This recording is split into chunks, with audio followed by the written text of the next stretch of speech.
As you are already aware, this is the fourth lecture in the series, University of Hyderabad Golden Jubilee, School of Management Studies Silver Jubilee Distinguished Lecture Series. Now I invite Professor GVRK Acharyalu, Dean, School of Management Studies, to welcome all of you.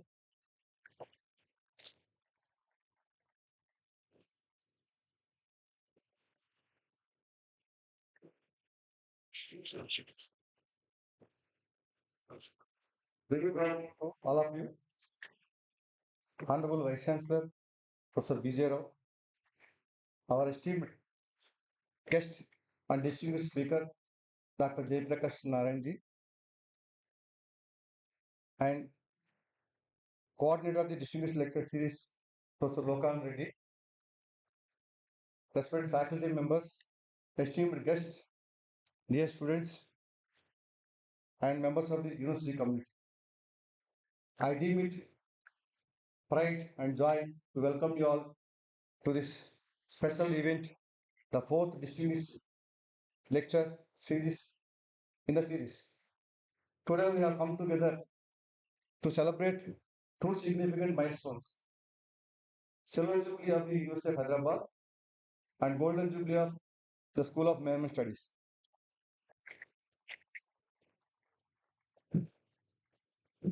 These achievements reflect our unwavering commitment to academic excellence, leadership, and creating long-lasting impact in the society. The theme of today's lecture, Freedom, Prosperity, and Inclusion, holds deep relevance in the today's day context. We are truly honored to have with us Dr. Jayaprakash Narayan, a visionary leader, reformer, and governance expert. His remarkable contributions to public service, democracy, and economic reforms have inspired countless individuals. As a former civil servant and the founder of Loksatta movement, it has been he has been instrumental in driving governance reforms in India. His insightful perspectives, pragmatic approach make him a guiding force for all who inspire to bring positive change. As we reflect on our journey, we must acknowledge the dedication of our faculty, students, and alumni who have upheld the values of knowledge, integrity, and innovation. Over the past 25 years, the School of Management Studies have evolved into a hub of excellence, offering 5 programs: MBA General, PhD program, over a period of time, industry-specific programs, MBA Healthcare Management, MBA Business Analytics, and Executive MBA, and now creating a space for industry institute partnerships and conducting so many management development programs, faculty development programs, and alumni invitations, alumni webinars, and so on and so forth, nurturing leaders in business, entrepreneurship, and policy making. This event is not only celebration of our past, but also a commitment to future where knowledge and leadership will go together to create a more and just prosperous society. I extend my deep gratitude to Dr. Jayaprakash Narayan for gracing us his presence, and also we are very eager to listen to his insights from his wisdom. Once again, I extend a warm welcome to all our esteemed guests. May today's distinguished lecture discussions inspire new ideas and motivate all to strive for excellence. Thank you.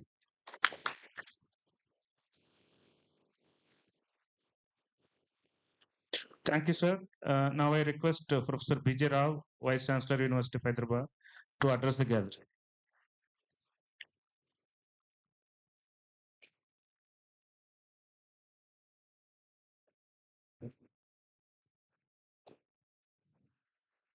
Very good afternoon to all of you. It's a very beautiful auditorium and filled by beautiful young people. This is the future of the country. Firstly, let us applaud University of Hyderabad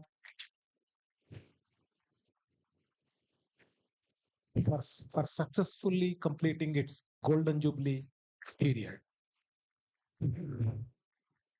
and School of Management for completing its Silver Jubilee period. It's a very special pleasure to invite Dr. Jayaprakash Narayan Garu. He is actually a special person. He is an oasis in the desert, in some sense, because in the public space, we hear all kinds of opinions coming from all kinds of people in all kinds of manner. But it is him whose opinion is always very special, very interestingly articulated, and ideas worth emulating. So he's a special person. And I also hope that we should have him here in our midst as often as possible, because to me, he gives us a reality check as to how we are doing, because he's a very candid person. Now, the boundary condition that our FO Garu has set is distinguished lecture series. This is fourth of the series, and the boundary conditions are strong yet sustainable. That's how we should move on. It's a very interesting boundary condition. We should be strong, but still sustainable. And today's title is extremely informative and interesting: freedom, prosperity, and inclusion. This is all encompassing title. I don't think I can add anything into this, nor remove anything from it. It's all encompassing. Now, I just want to add that when I thought about this title, I would certainly feel that India is work in progress in all these three verticals. And we're getting there, but as we get there, the targets also recede. We are chasing moving targets. Prosperity is a moving target. Inclusion is certainly a moving target. Although we are fifth and fourth largest economy, we have a lot of these issues still lurking around. So therefore, I think it's a very topical discussion today afternoon, and I think we are all waiting to hear from Dr. Jayaprakash Garu to hear his viewpoints. But of course, I must alert all the audience that when you hear his viewpoints, please mull over those viewpoints. Don't just immediately imbibe it. Go through the process. Only when you go through the process of what he said, why he said, how he said, that's when I think the whole purpose is fulfilled. So I'm not going to stand here for too long. So again, I want to welcome Jayaprakash ji in our midst to give his views on this very important and interesting title. Thank you very much.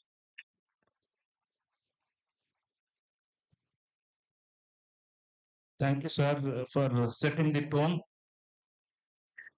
in your own style. Before I invite Dr. Jayaprakash Narayan to deliver the distinguished lecture, he doesn't require any introduction, but it is for us to go through his journey for our benefit. I now request Senior Professor, School of Management Studies, Professor B. Rajshekhar, to introduce the distinguished speaker to the audience.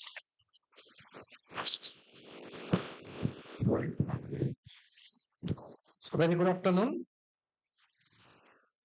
Respected Vice Chancellor, Professor B. J. Rao, our distinguished guest, Dr. Jayaprakash Narayan, Dean of the School, Professor GVR K. Acharyalu, Coordinator, Dr. Lokanand, and my dear colleagues and students. So as Lokanand said, Dr. JP needs no introduction, but still it's a very inspiring journey where he started from a small Telugu medium school.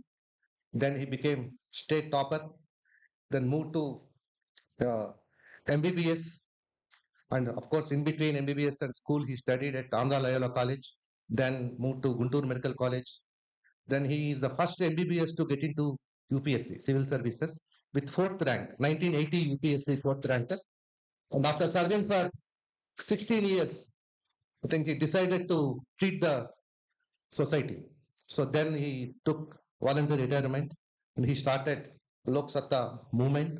And all of us know the way Loksatta, I think, played very significant role. He has been telling, I met him first time in the year 1996 in Karimnagar when he took VRS and he had a public gathering. Then he was trying to say, according to him, what kind of reforms India needs. So he's man of reforms and optimist. And with, I think, he may be critical sometimes, but within no time, he will also give us a kind of a positive hope. And usually when we look at professionals, they excel in one profession.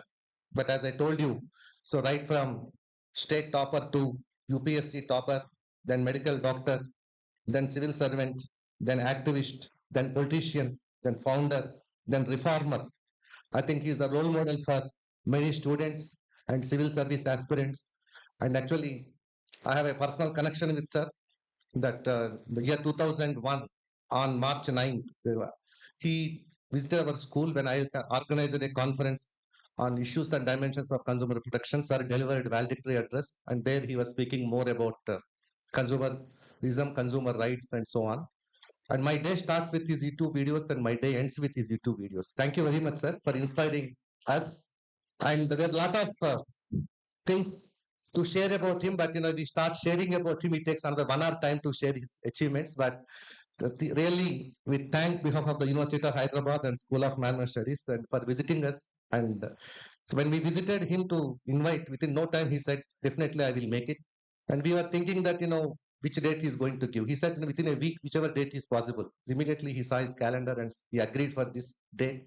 And the topic also, he asked us to choose the topic, but when we were suggesting higher education, sir said, no, you're all there for higher education, but let me speak on this topic. The students and your university community should have more awareness and let us have more discussion. And with one condition, sir also said, I'll speak less and I would like to interact more with you. So that's what sir said. Then try to use this opportunity. And I wish, sir is going to visit us many more times and inspire all of us again and again. Thank you very much, sir, for visiting us. Thank you. Please, sir.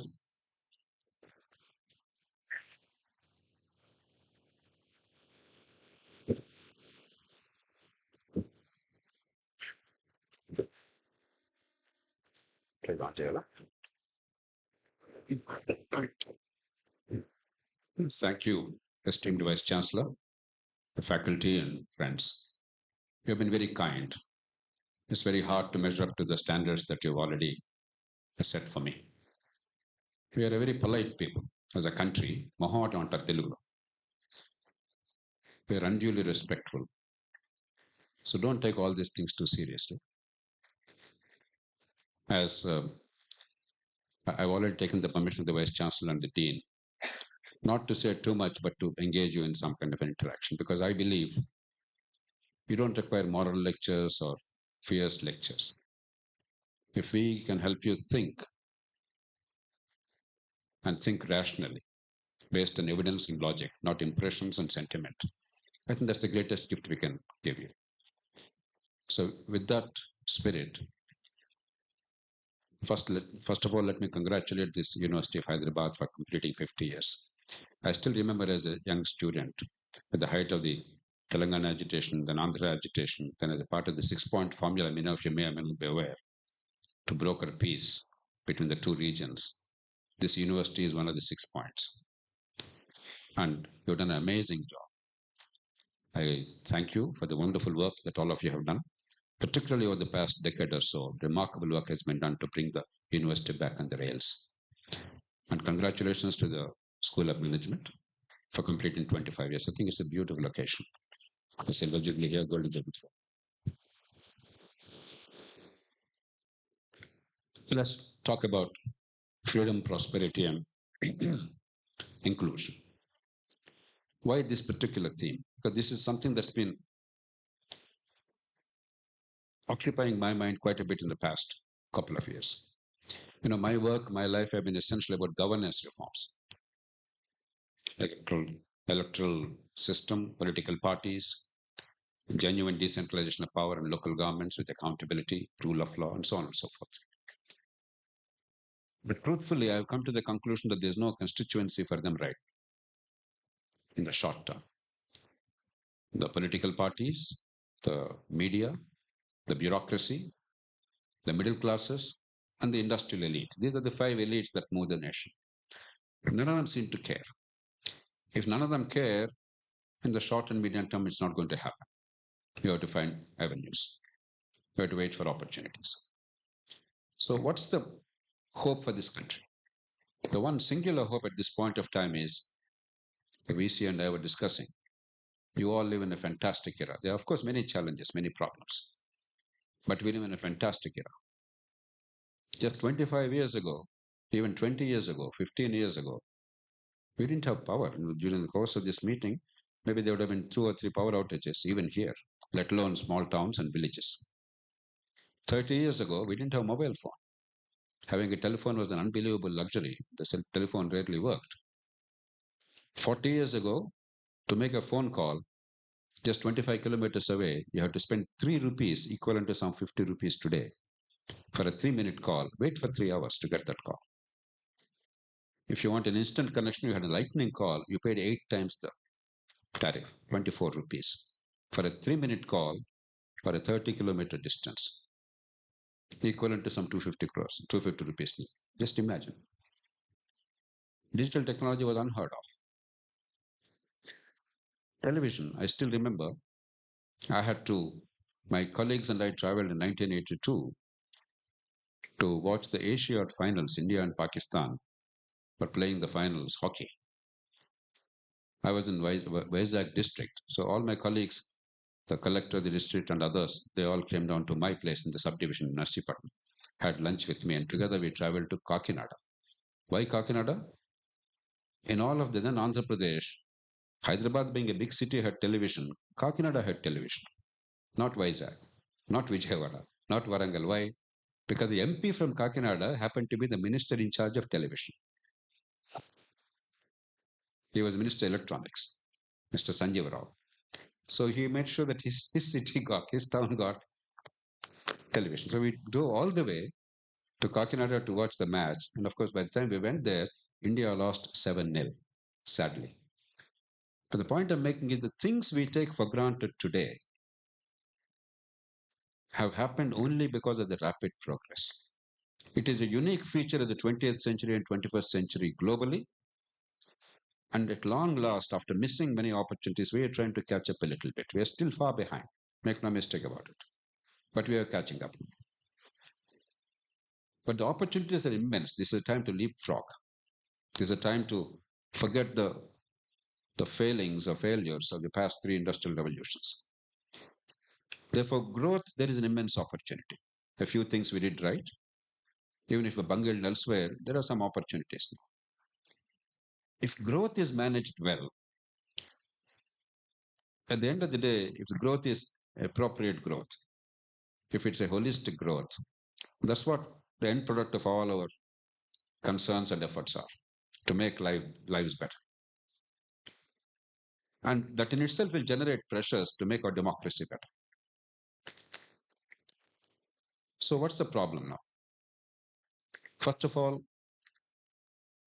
this is the first time in human history, in the past 100, 150 years, particularly past 75, 80 years, when a 7-8% growth is normally talked about for countries like ours.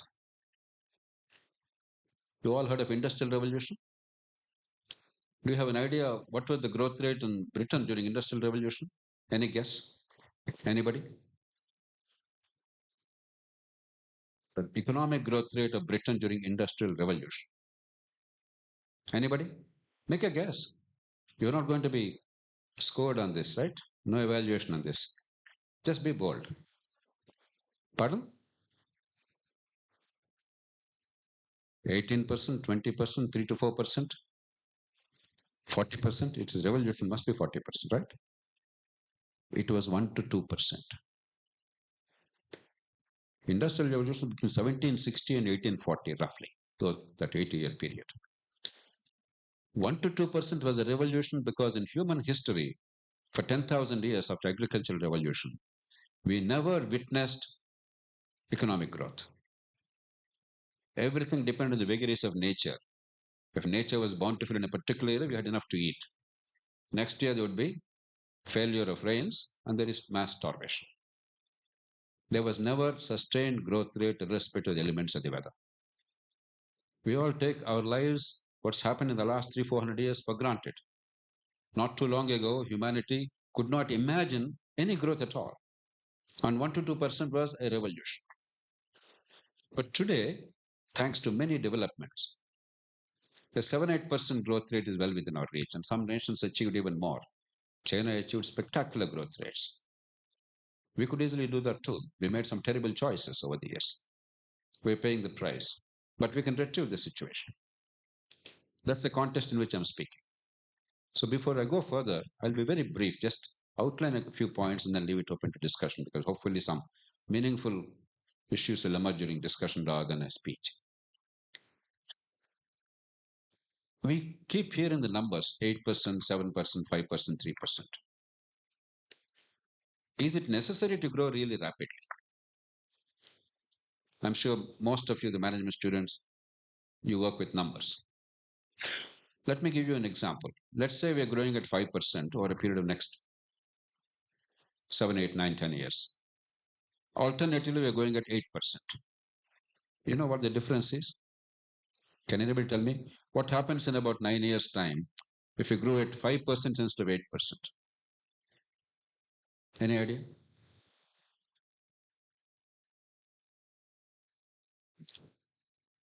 At 8% growth rate, we would be reaching about 8 trillion US dollars, assuming that our GDP is around 4 trillion US dollars now in 9 years' time. At 5% growth rate in 9 years' time, we'll achieve $6.2 trillion. The difference is $1.8 trillion.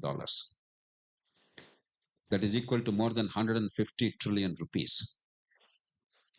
That means tens of millions of jobs, hundreds of millions of people on the margins of poverty versus people who came out of poverty comfortably. That means a reduced per capita income of 1 lakh rupees per capita in the country.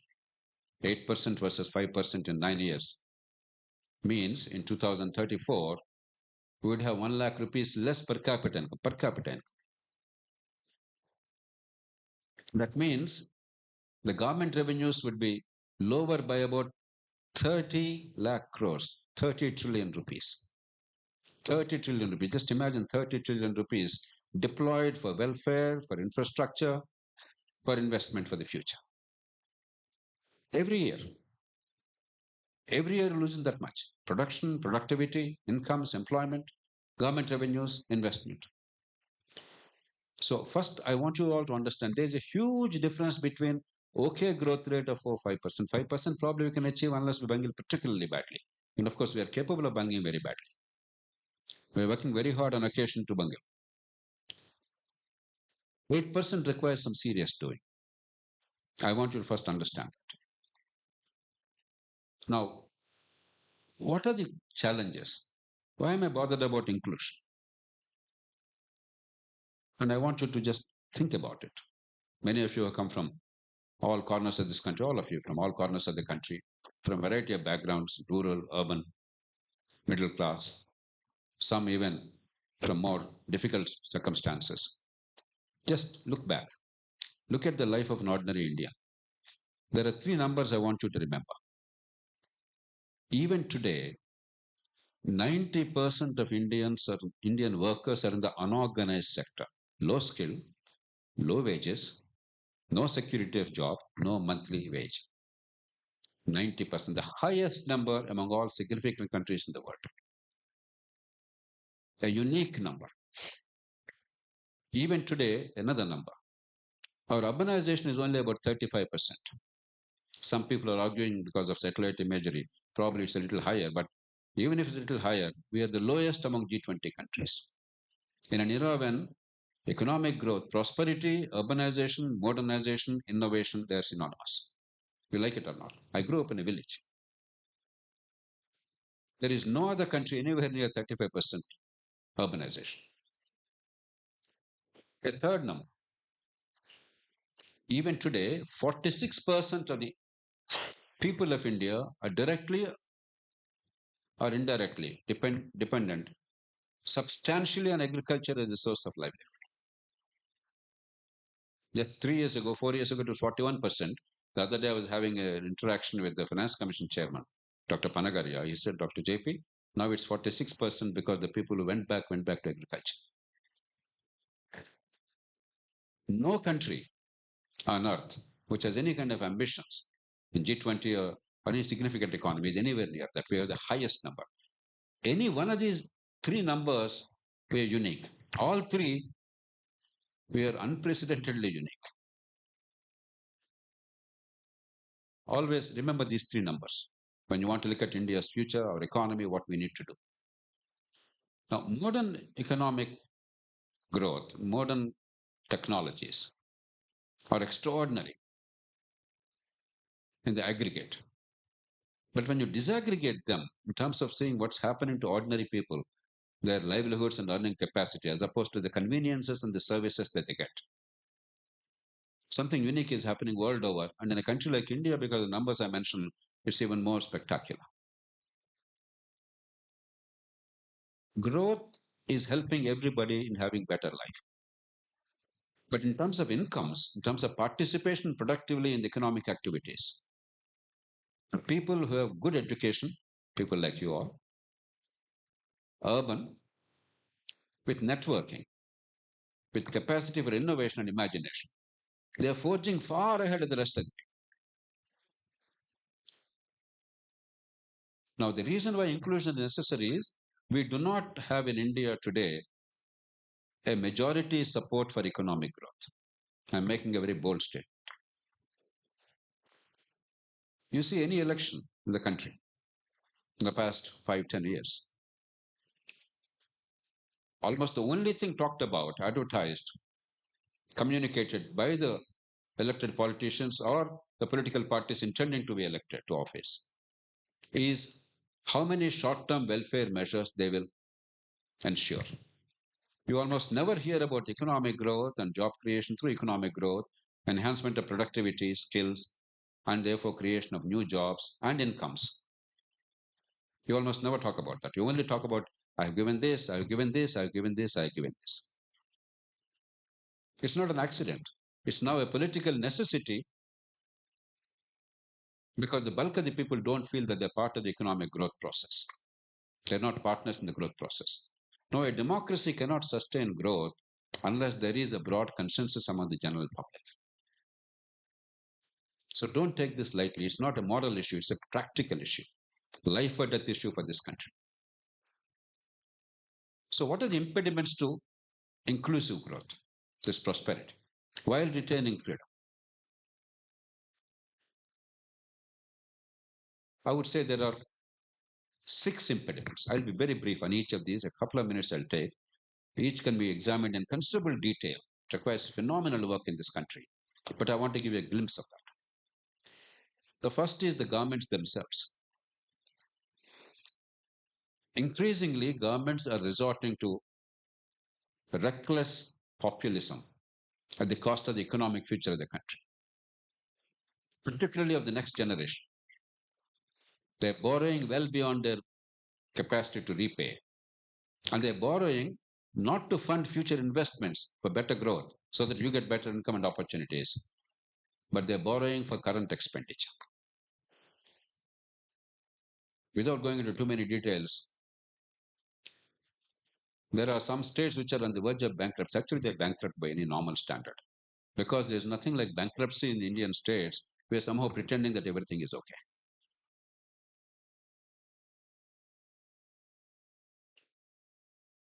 Luckily, we can discuss this a great deal. I have done a lot of work in the past 2 years on this subject. Luckily, some of the issues are now being addressed at the national level and states are falling in line. So I don't want to go into all those details.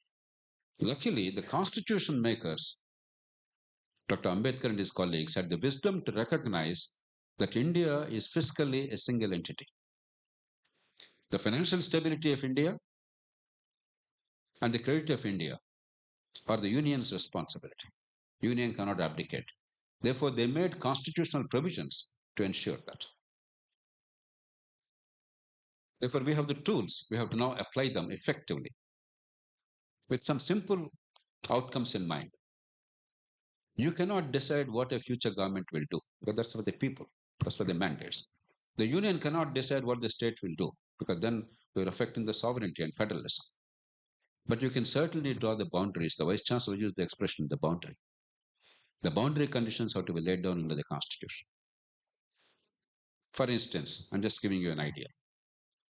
It is not unreasonable to say, nor is it infringement on freedom of the parties elected to govern. It's not unreasonable to say that whatever you want to do, you can do, but you cannot borrow to meet the current expenditure. Borrowed money must go towards investment for the future, just like a family. All your parents, because they sacrificed a great deal, they did not consume today unearned money and then shifted the burden to you. They did not shift the burden to you. They did not land you with a huge debt without any income source because they were frugal. And even in the midst of poverty or deprivation, they made sure that your future is secure. They built assets, they saved. Exactly the way a family does, a government should.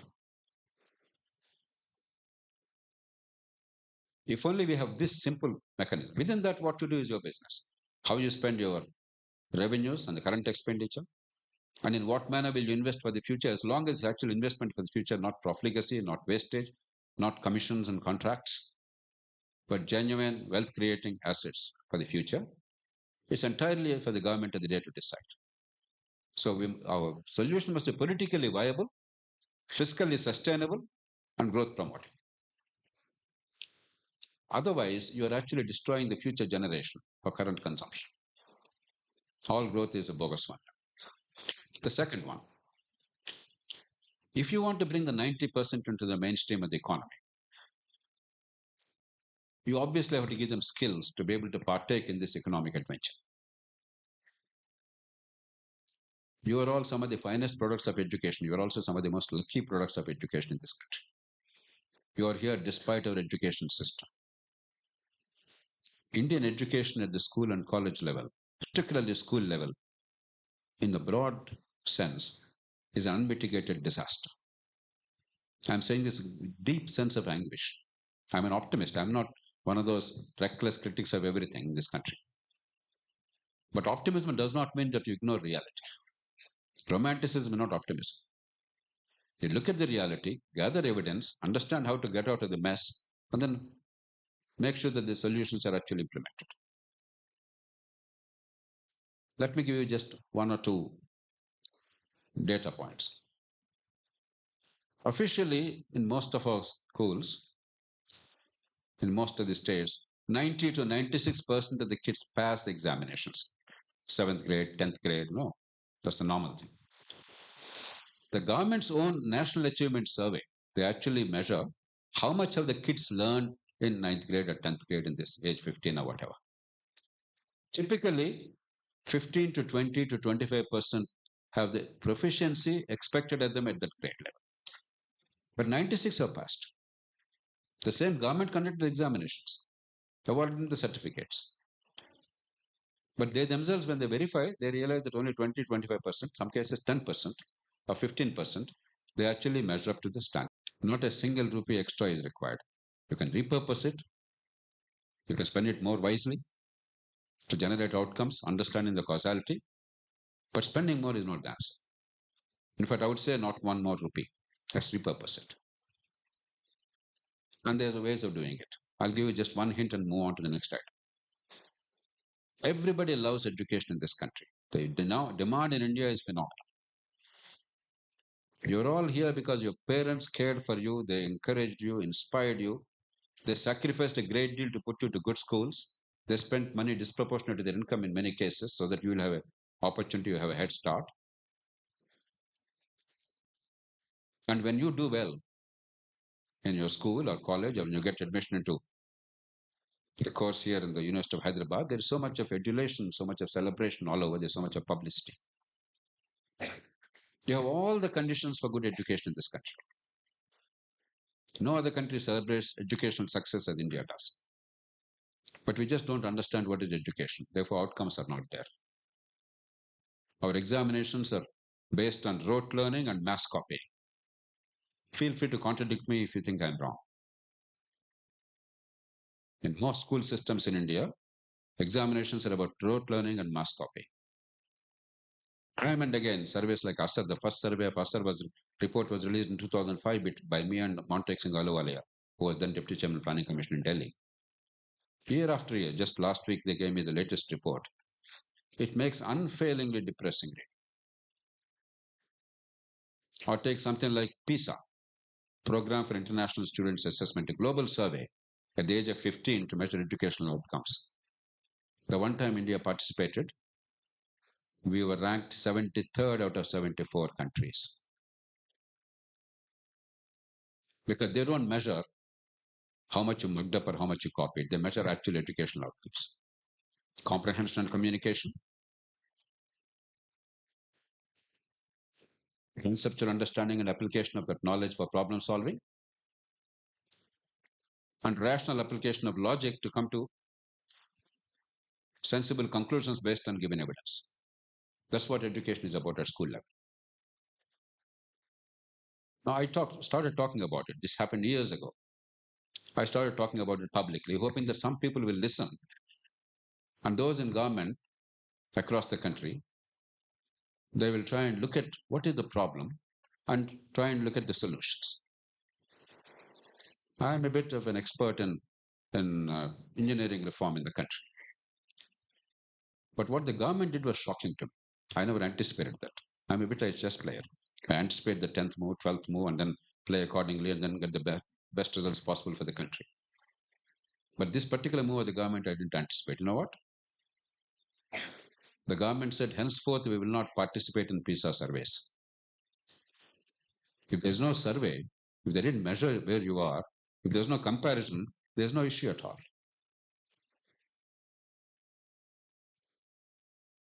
This happened in 2009, and we are in 2025. Until now, we did not participate in PISA surveys.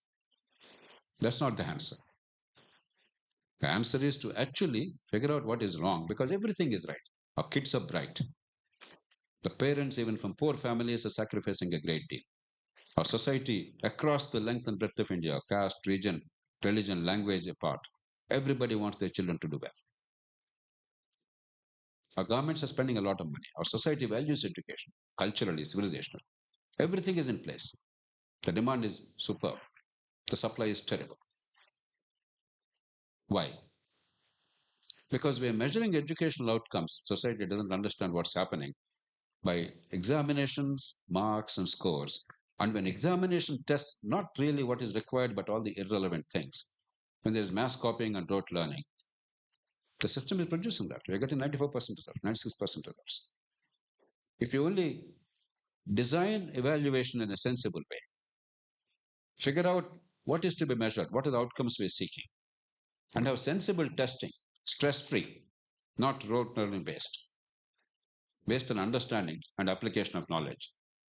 Only one precaution, one step, an honest evaluation so there's no copying, because this normally should not have been said, would not have been said, but now it's necessary to say that because it became endemic in the country. Then the whole system, all the players, all the stakeholders will now work towards that outcome. All this want is an outcome. They want scores, marks, ranks. If you get scores, marks, and ranks by third rate approach, they're doing it. If it's possible only by actually learning something of value and applying that knowledge, they will do it too. There are 100 other things to be done, but this one thing is critical. And until you do that, you cannot come out of caste discrimination. You cannot come out of poverty. And India will not fulfill her true potential. When 10% people rising and fulfilling their potential is simply not enough. Not only is it immoral and unjust, it's also unsustainable. It will lead to tremendous political, social, and economic instability. The third issue, healthcare. We spend the lowest amount on healthcare from the government exchequer among all significant economies in the world. We spend about 1.1, 1.2% of the GDP. Many countries spend 8%, 9%, 10%, 5%, 6%, 4%. We can't afford to spend much more. So I'm not asking for too much expenditure, but some expenditure is required. But to come back to why healthcare is so important.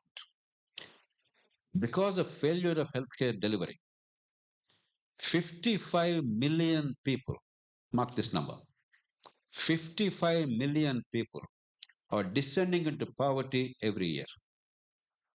On the 1st of January of the year, according to our statistics, 2,500 calories consumption, they are not poor. By the end of the year, because of the failure of healthcare, either because of the lost income, because of morbidity, or because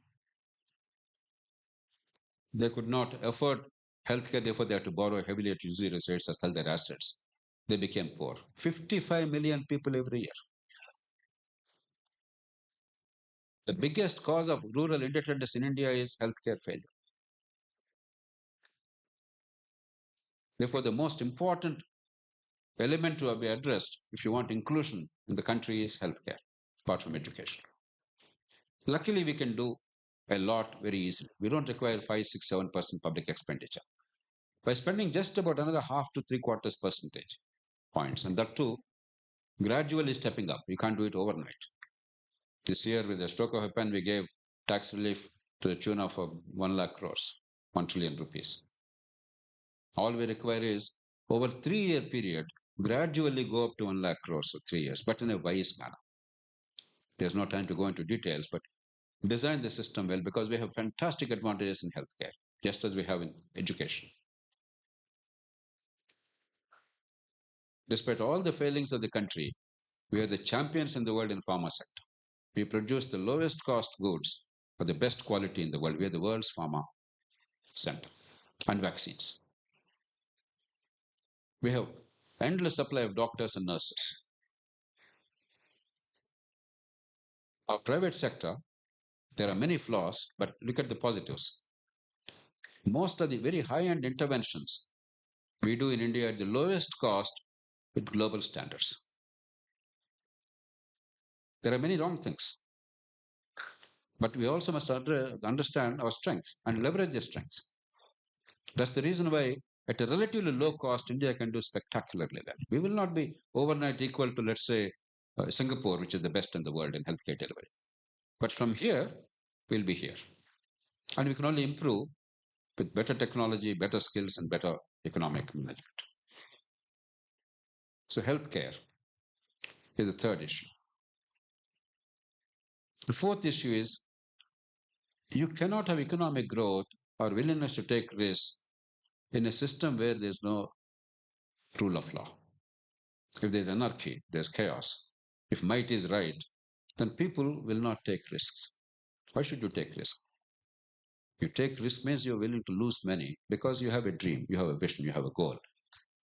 That means if you succeed, if you work hard, if you compete well, the chances are that you'll become prosperous, you'll have a wonderful life. You'll have dignity and you have respect in society. If that is denied to you, why should you take a risk at all? Everybody will buy 1 acre of land in Hyderabad city and wait for 20 years and you have to do nothing, you'll become a multi-crorepati. That's not economic growth. Now, rule of law is a vast subject. Some 3-4 years ago, I had a 9-day conference with some 60 participants from all over the world, including Supreme Court judges and global jurists and so on and so forth. It's a very complex challenge and I understand it well. All that cannot and will not be done in the short term.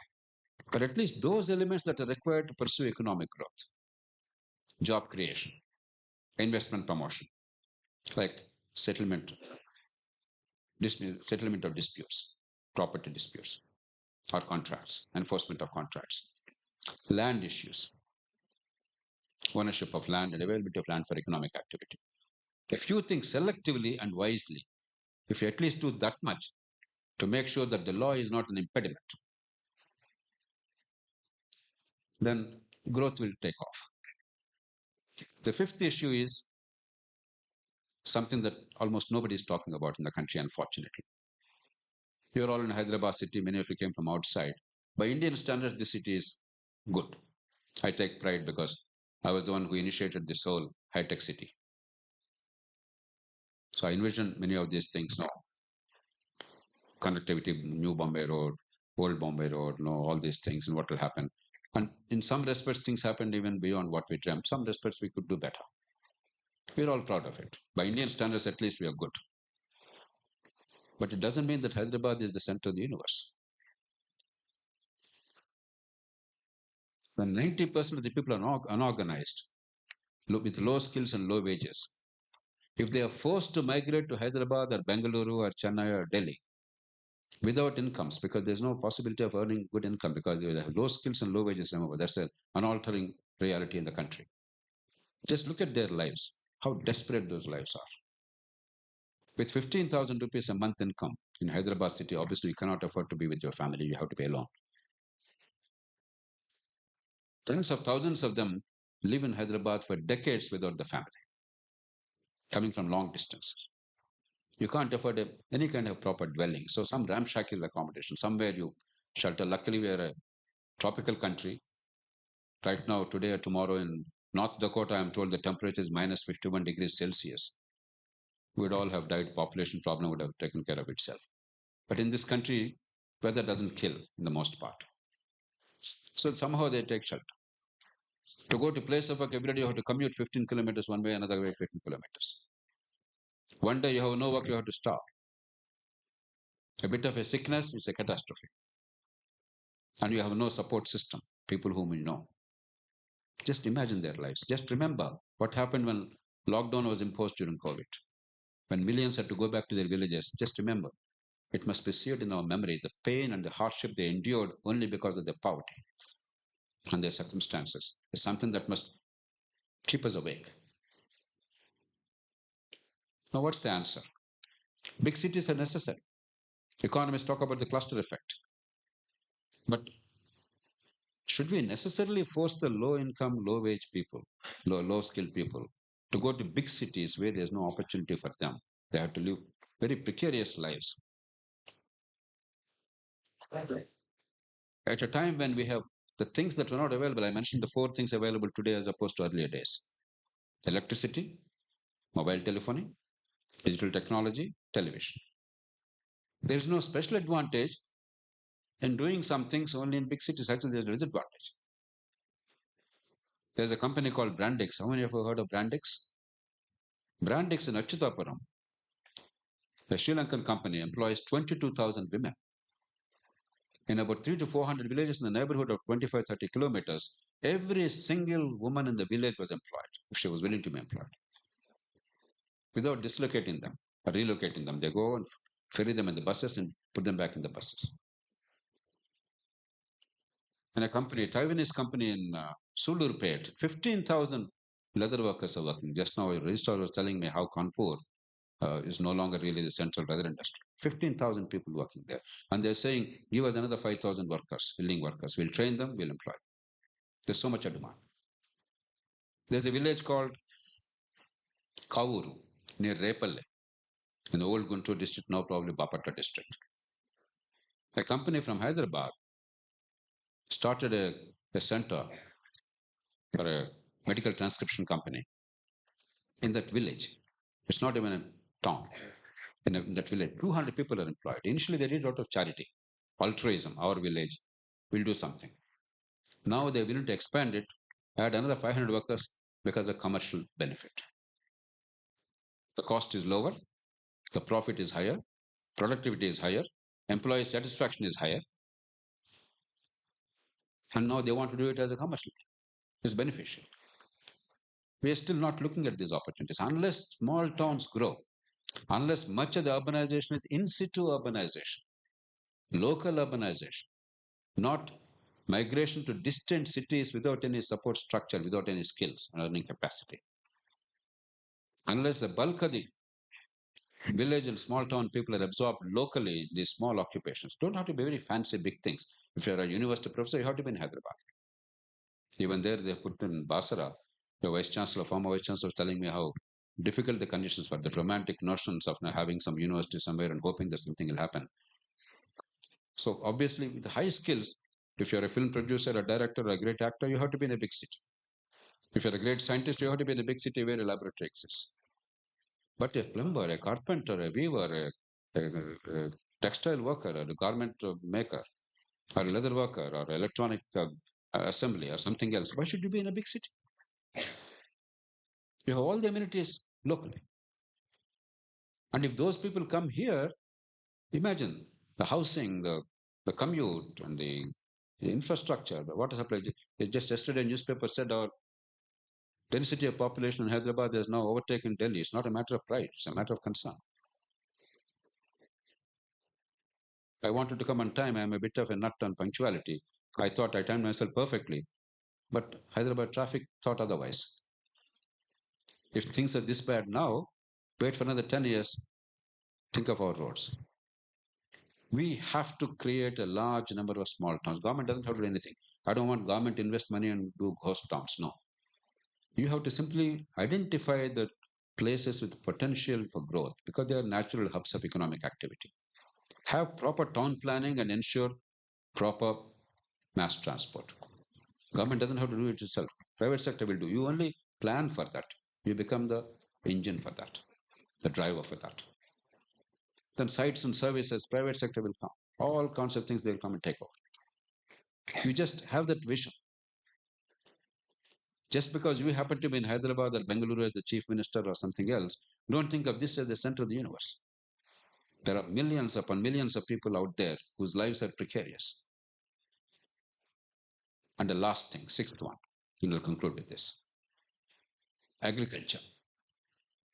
We have done some remarkable things in agriculture. Nobody in 1965 or 66 thought that within about a decade or so, we'd be self-sufficient in food grains. Until that time, ship to mouth, as they called it, PL 480 food grains coming by the ship, and we're waiting. We were begging literally. But thanks to great men and women, C. Subramaniam, the then minister, a great leader, whom I had the privilege of knowing at the end of his life, a man like B. N. Shivaraman, a civil servant, some 40 to 50 exceptional scientists from all corners of the country. And thanks to the great benefactor of humanity called Norman Borlaug. Norman Borlaug's work alone is credited to have saved 2 billion lives, 2 billion lives, because of the revolution he brought about. The country changed. We produced 52 million tons of food grains in 1950. Today, during peak time, the government granaries have 80 million tons of food grains. 80 million tons of food grains. Government granaries alone, not private. But agriculture is in distress. Too many people in agriculture. Too little income is flowing there. It's not modernized. Without going into details, we have many ways of modernizing, many economists in a politically acceptable way. And already policy framework is in place. We have retail chains on paper in place, but we haven't acted on that. Processing is necessary. India is already deriving a surplus, healthy surplus in agriculture, but we can only make it $100 billion plus only in exports additionally. There's immense potential because we have 11% of the global agricultural land mass. Most people don't realize it. We only have 2.5% of the world's land mass, but our agricultural land is 11% of the world's land because most of our land is put to agriculture, unlike any other big country. Fertile, plentiful sunshine 365 days in a year. There's almost no other large country which has this benefit. We have not really harnessed it. And then go up the value chain, agro-processing, supply chain management, from grading, packaging, storage, transport, retail chains, and exports. The whole. So if only we had the imagination, we can do that. So if these 6 things are done, not one of them costs money, only one of them costs a bit of money, not much. Other things require the mind. The greatest asset that we have is the mind. Thomas Edison said, there is no expedient to which a man will not resort to avoid the labor of thinking. Thinking is so difficult, so painful that we try and avoid that. We resort to any kind of means, any expedient. If we just overcome that weakness, if we start thinking based on evidence, logic, best practices, innovate to suit your conditions, and then find a solution, and then systematically go about it. we have an immense opportunity. We have an opportunity to leapfrog. China has showed that within 30 years, you can challenge the rest of the world, coming from next to nothing. We bungled, we did some things well. But if we really address the challenges in a constructive and creative manner based on evidence and logic, not doctrine, not stupidity, not romanticism, we can make a spectacular difference. In one generation's time, all of you can stand to those who oppose growth. But growth in itself is not enough. At the end of the day, what is happening to human lives? Are you building a consensus and a broad support for growth? That happens only when growth actually benefits everybody. If you take growth as a mechanical issue, and I'll conclude with this last point. If you have, let's say, a hurricane or a cyclone or a forest fire like in California or something else, you know what happens? Actually, growth rate picks up. There may be overwhelming destruction, but there's a construction required. The destruction doesn't go into negative growth. Construction goes into growth. Your investment required, the new constructions that will come up.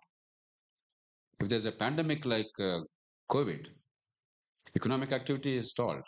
But if you take away that part of it, there's actually more expenditure in healthcare, more work done, therefore growth picks up. So growth as a sterile number is a very dangerous indicator. You must understand growth in the broader perspective. At the end of the day, wealth is about creation of goods and services that are needed for a better life. Needed, not merely what we can sell. Much of our businesses in the world today are about selling. Yes, selling is necessary. But the challenge is to sell what people need, not to create a want that doesn't exist.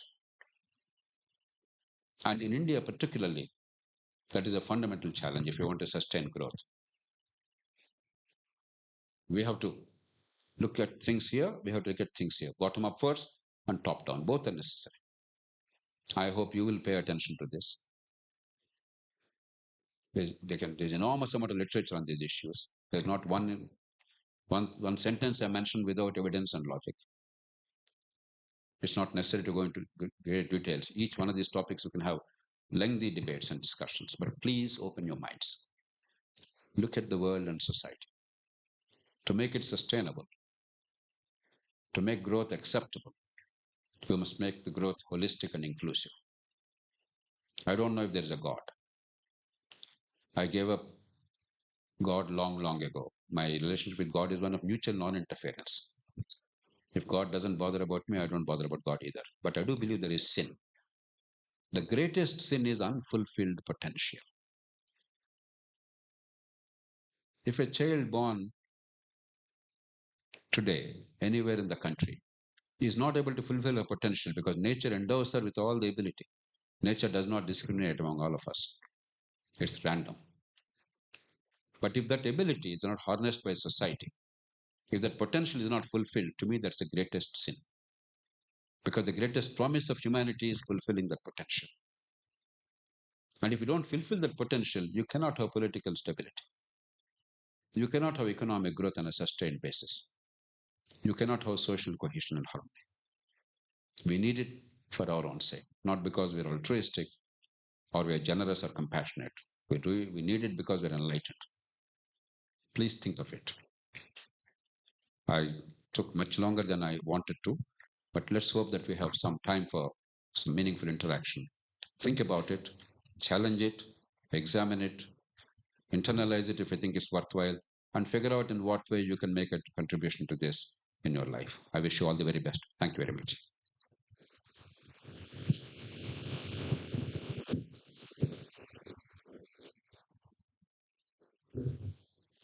There have to be questions.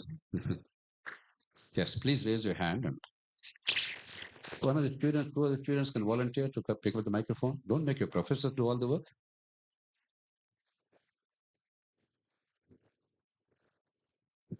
Hi, sir. I'm Pawan from School of Economics. I have a question. Sir, Center has done first generation reforms without necessarily having a great support from the states. But to do the second generation reforms, which are around land, labor, tax, the decentralization. Go on. Go on. Yeah, what I'm saying is, so to do the second generative reforms, we need to have a greater decentralization. And how can we, as a student, as a researchers, as a public intellectuals, how could we push that to happen very soon? That's not happening. You're absolutely, you're absolutely right. No, first generation reforms, really we must be grateful to both Sri P.V. Narasimha and Dr. Manmohan Singh. Instead of doing in a short-term ad hoc manner like many countries tend to do, take an IMF loan today and somehow manage the situation once the balance of payments crisis is over, and that's everything again. They didn't do that. But what they did, while the far-sighted and genuine, was still partial. It's like, to give a crude imagery, let's say there is a river. Ordinarily, the flow of the river would have given us a certain level of water. That's growth. But by the license permit quota Raj, our stupid policies for a significant period of time, we dammed it. We didn't allow that growth to flow. What they did is they bombed the dam. They caused a breach. So the water started flowing down. The benefits of it will be felt only as long as the reservoir is only until the reservoir is empty. Once the reservoir is empty, unless you actually create a mechanism by which there are greater inflows, catchment treatment, that's much harder task. The bombing of that is easier task. The harder task is catchment management. The growth will not be seen. That's where we are. That's why not only the states, local governments. Look at China. I know of late there is some discussion in China, India. I'm not an uncritical admirer of China, but anything good anywhere we must appreciate. We must also recognize the good things in ourselves. We should not self-flagellate ourselves. Do you know that China has greater decentralization than India? 51% of the total government expenditure in China in the local governments. In India, 3%. We are the lowest in the world. China is the highest in the world. There are two different worlds. Because they understood ultimately until the local people realize what is there in it for them, and unless they are partners with accountability to improve the lives, infrastructure, service delivery, the economy will not take off. We never understood that until even today. So I totally agree with you. Not only the states, but third tier of government, we really have to strengthen them as part of the larger deal for the country. And let's hope your generation can raise your voice in an intelligent manner. Rise above parties. Doesn't matter BJP or Congress or TDP or TRS or Vaikapa or any other party. Really, we all think there are parties. There are simply some brands and certain names. As I told one of the top leaders of the country at one time, I said, look, there is no difference between the two of you. All I can say is you will never become the leader of the other party, and their top leader will not become leader of your party. The rest of the 95% people are totally interchangeable. So for us to get worried so much about political parties is so silly, actually. Oftentimes, I don't really follow day-to-day politics because my understanding of politics is not what happens here. My understanding of politics is what we discussed. That is, to me, politics.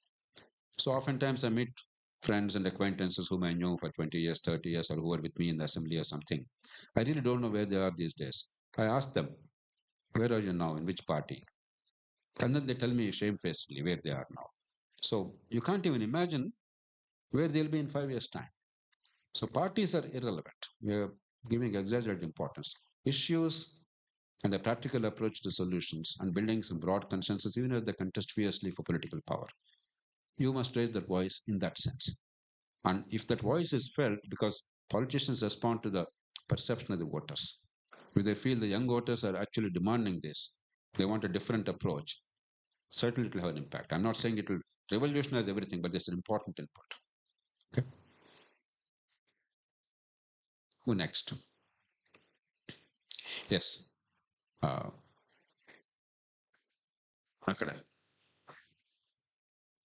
Literally, no? If you stand up, he'll see you. You're young people. If the next person raises hands in advance, you catch his eye, he'll come to you immediately. Please. Hello, sir. Good afternoon, and thank you for visiting our campus. My question is, sir, really, freedom, prosperity, and financial inclusion.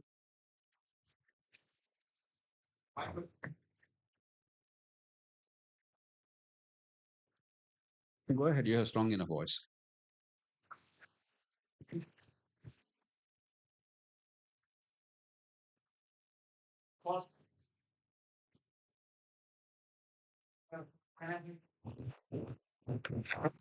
See, absolutely. The answer is unqualified yes.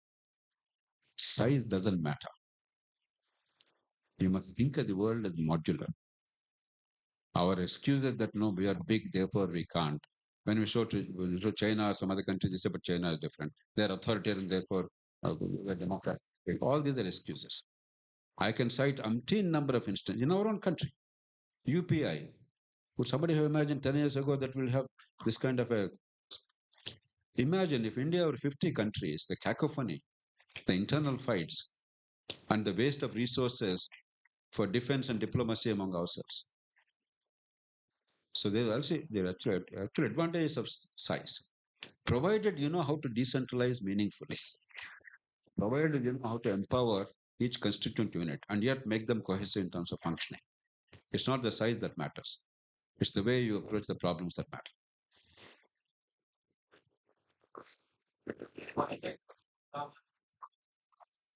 Pardon? You're right. You, two reasons. One of them I already mentioned today. There is no way you can create the kind of infrastructure needed for modern economic growth and prosperity in 600,000 villages and 1.5 million habitats. It's a pipe dream.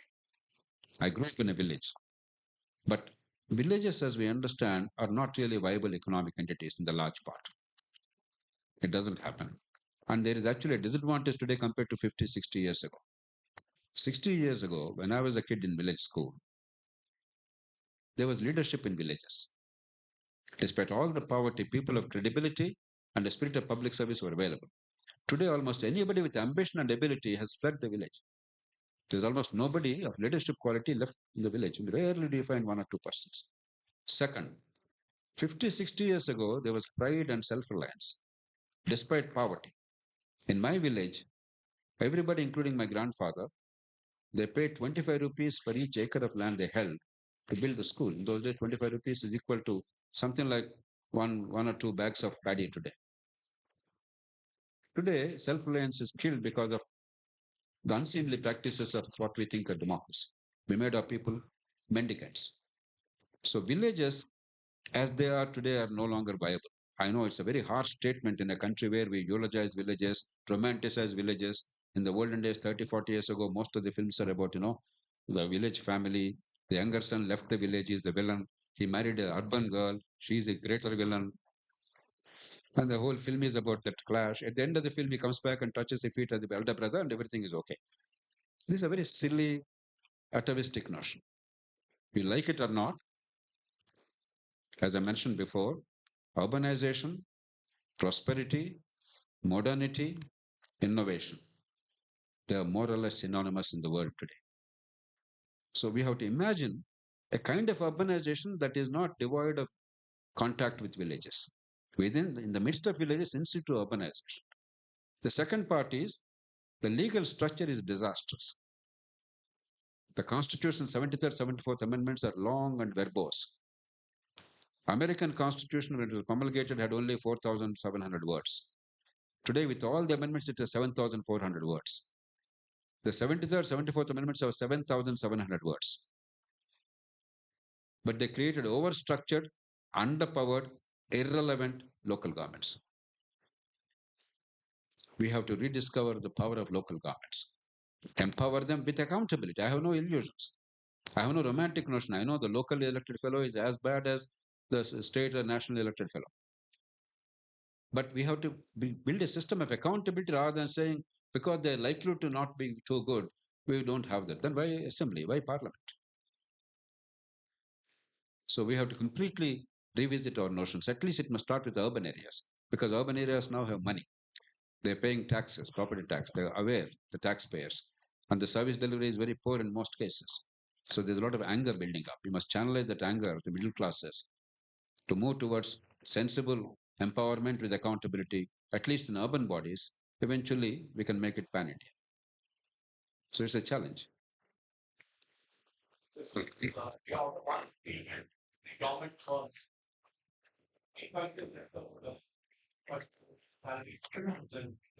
You are not wrong. Actually, it's worse in many states.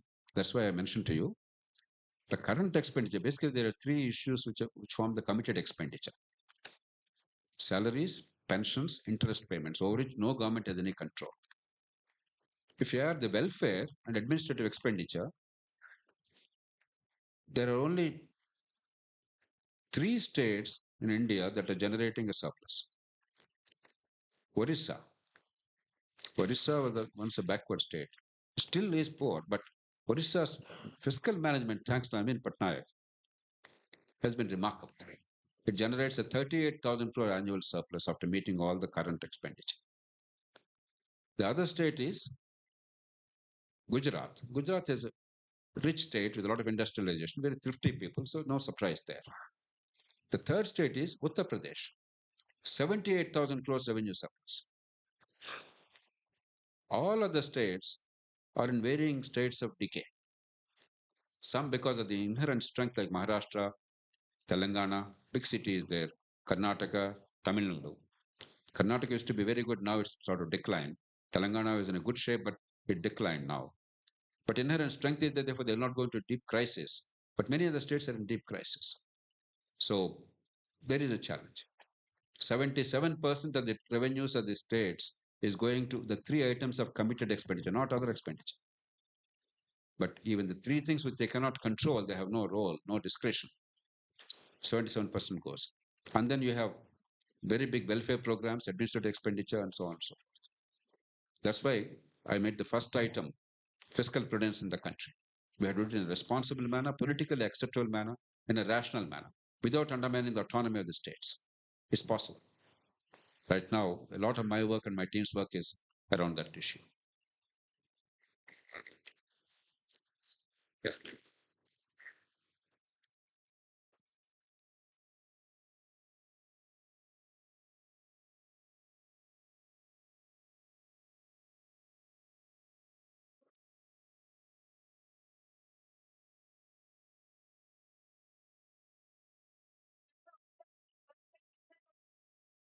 That capacity of pursuing their own interests or anything, and also there are some different way of the positives and negatives as well. So if we mainly focus on economy itself, I guess there are many factors that also affect that, like the wage. I hear you. That's why I mentioned to you economic growth as a sterile number is not enough. But economic growth is critical. It's not enough, is different from it's not needed. Without that, there's nothing. Even if you have problems, if you have money, you can address the problems much, much better. So don't underestimate the importance of economic growth, ever. And no employee there is forcibly working. They're happily working, voluntarily working. Yes, if India comes to a stage where the wages go up considerably more, I'd be happier. But instead of them not having any work at all, or some people coming to Hyderabad in very difficult circumstances and getting the same wage, in the village, 15,000 is equal to about 30 or 40,000 rupees in Hyderabad. Certainly, I believe wages should go up for the poor in this country. But wages depend on productivity, affordability, marketing, your comparative advantage, competition. So that will happen in time. But if we focus now, I know the other factors are there, it's not that good, they're employed all right, but no, maybe their lives could be better without employment, then it's a different world we're talking about. You ask them what they want. Certainly they want more, but do they want employment there or not? You ask them. Ask anybody anywhere in the country. If our notion of employment is getting into a government job, for 100 jobs, say 1 lakh people apply, and they all compete not knowing what they want to do later on in life. And only 100 get selected, 99,900 have no future. And we keep pretending as if there's an employment heaven available in government in perpetuity, indefinitely. We are destroying the country. Government employs only 3% of the workers. There's not one thing here that you and I see which is created by government. Not the bottle of water here, not the piece of paper here, not the sofa, not the watch you wear, not the dress you wear. It's all created by the market, by the people, hardworking people of India.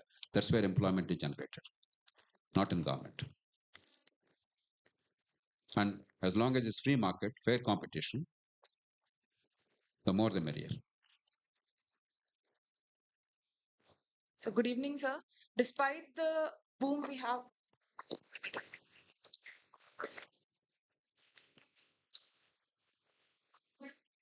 from growing up, steps can be taken to ensure the benefits of agricultural growth for these small and market. There are several approaches. I'll just give you some approaches, not specifics. There's no time to go into details. The first is the unfair fetters imposed on the farmers, destroying their marketing power must be removed. I'll give you an example. There's something called Essential Commodities Act, a disaster for the farmers. No other country has it in the world. The farmer had no power to sell at the best price wherever he wants, whomever he wants. The farmer had no power to export. The farmer had no power to store. It was a crime to store. I remember my grandfather and all his contemporaries, when a Tahsildar came to the village, they all ran to the fields. At the young age of 9 or 10, I didn't know what happened. Then they told me what happened. You're not supposed to store your own produce in your own house to wait for a good market price. Remove all fetters. 2, because of the past sins, we are not competitive in some respects, we're very competitive in some other respects. Cooking oil, we have shortages and we have need for imports and we're not competitive. Therefore, buying is necessary. But when you buy from other countries, give protection to the farmers so that they enhance their competitiveness. They're not elbowed out of the market. We're not forever dependent on only imports. So such kind of tweaking, even in free trade, so that our future is protected. Third, value addition and opening up exports. Retail chains, I already mentioned to you briefly. India is already, despite all the difficulties, our farmers are earning a foreign exchange surplus to the country, about 25 to $30 billion surplus. If you actually create the right conditions, it can be another $100 billion surplus, that alone. Do that. But finally, most of all, unless agriculture, industry, villages, towns, they become a continuum, each depending on the other. They are isolated. If our imagination is that they are separate entities, we can never employ 46% of the working population of India gainfully in agriculture, because no society did that. Once agriculture reached a level of productivity and production, while agriculture is critical for life and for survival, once the needs of survival are met, other needs have overtaken. Therefore, our agriculture is only accounting for 17% of GDP. How can it support 46% of the people? So ultimately, we have to have an imagination to resettle them in non-agricultural occupations. Most farmers don't want to stay as farmers. They're staying there out of compulsion. So can we create conditions in which, without losing the roots and the support system, conditions in which they can actually participate in economic activities, sometimes related to agriculture, sometimes unrelated, but other activities. So unless we have a holistic vision of all these things, we'll keep talking about agriculture.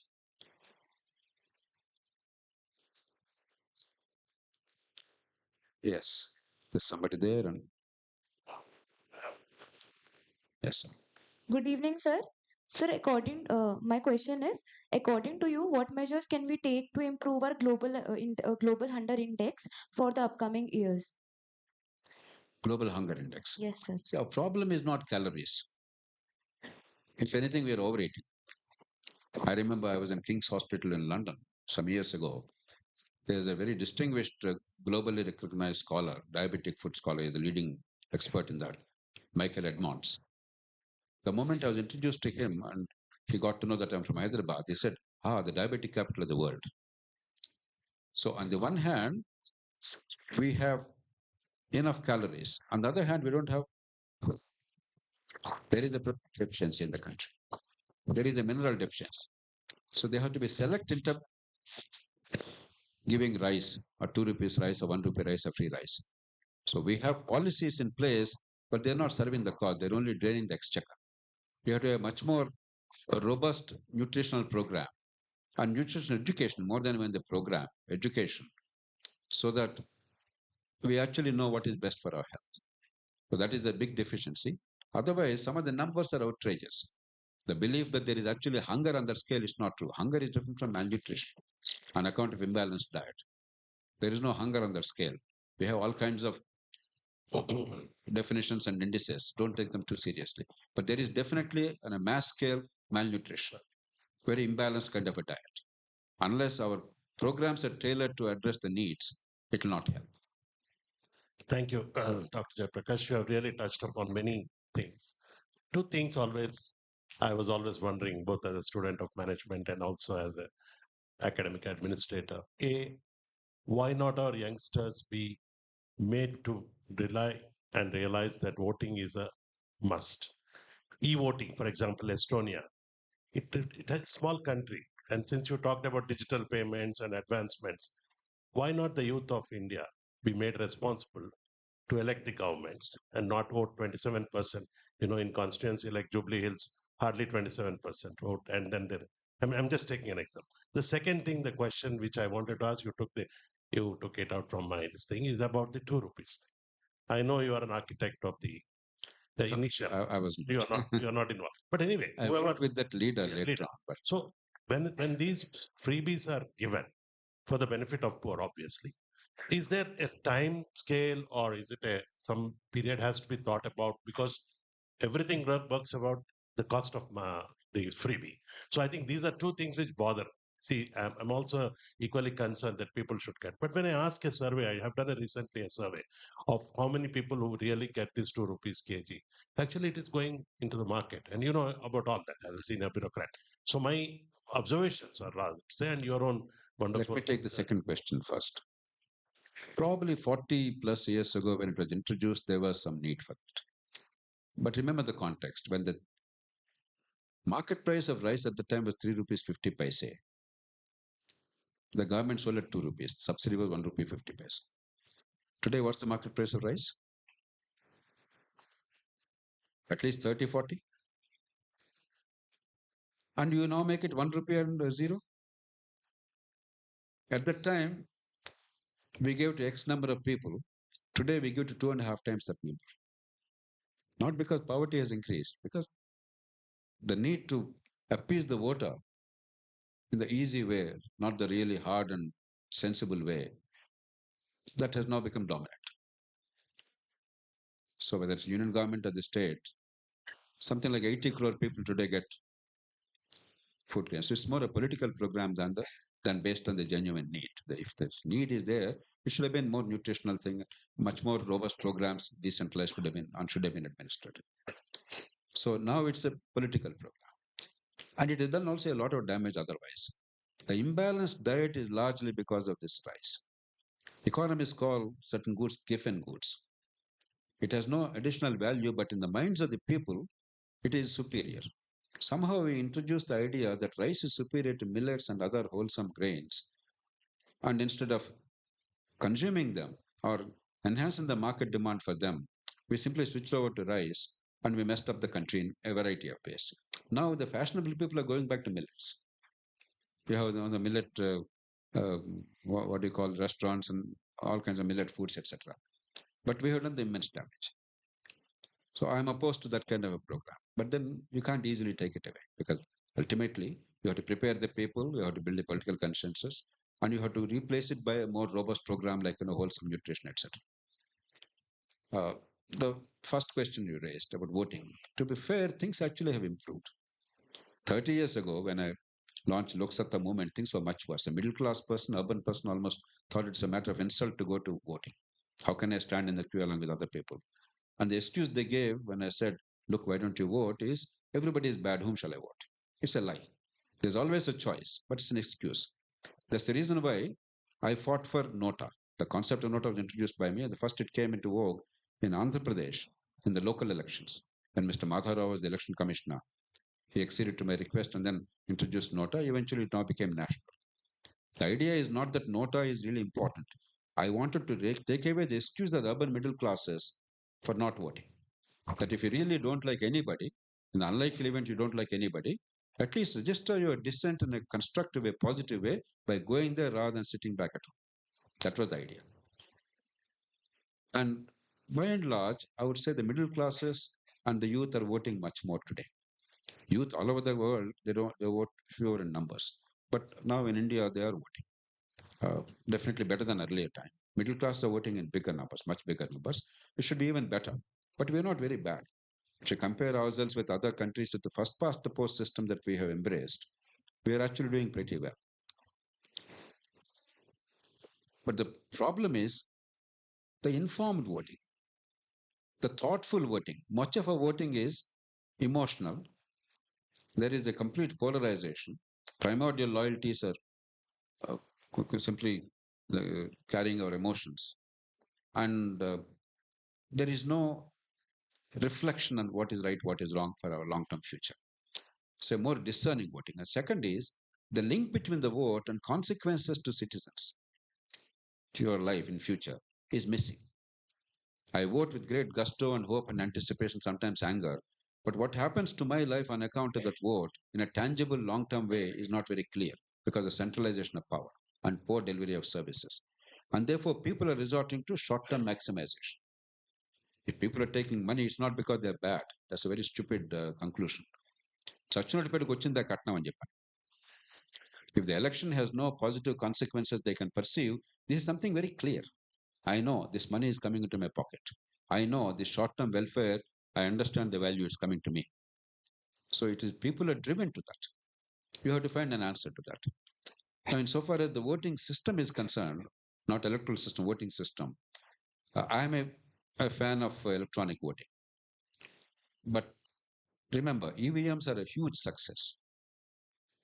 And even today, some people who think they know better without any shred of evidence talk about EVMs and the election being illegitimate and all that nonsense, which is absolute nonsense. I can tell you with categorical certainty. Our problems are plenty in politics, but they're not in the polling booth. However, foolishly, sometimes we vote voluntarily. Nobody is forcing us to vote. And our votes are counted honestly. Whoever is elected is respected as the elected government, legitimized, and then gets into office. That much of democracy is prevailing in the country. Still, of late, you see a very sad rhetoric, dangerous rhetoric, delegitimizing the political process, instead of understanding the real challenges of politics.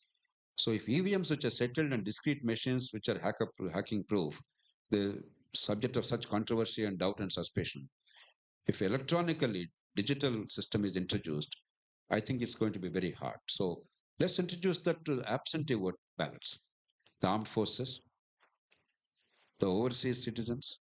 In fact, I believe that we must do dual citizenship. Almost every civilized country allows dual citizenship. We are losing some of our brightest citizens by forcing them to choose between India and some other country. So if we give them the electronic voting, then we can experience, see what's happening. If there are problems, we can set it right over time. And maybe it will take a few more decades because EVMs, remember, it took 25 years. The first EVM was in Shadnagar constituency where Dr. Shankar Rao was elected in 1983. That was the first election declared in that year. Now, it took us almost 30 years for EVMs to become universal. And now again, we're raising unfair questions though, but questions. So if you have to go to electronic voting directly, it will take another 30, 40 years. You should not be in a hurry. But first introduce it to absentee ballots in the country and abroad. Then let's see how it goes. Yeah. Last question, Prashant.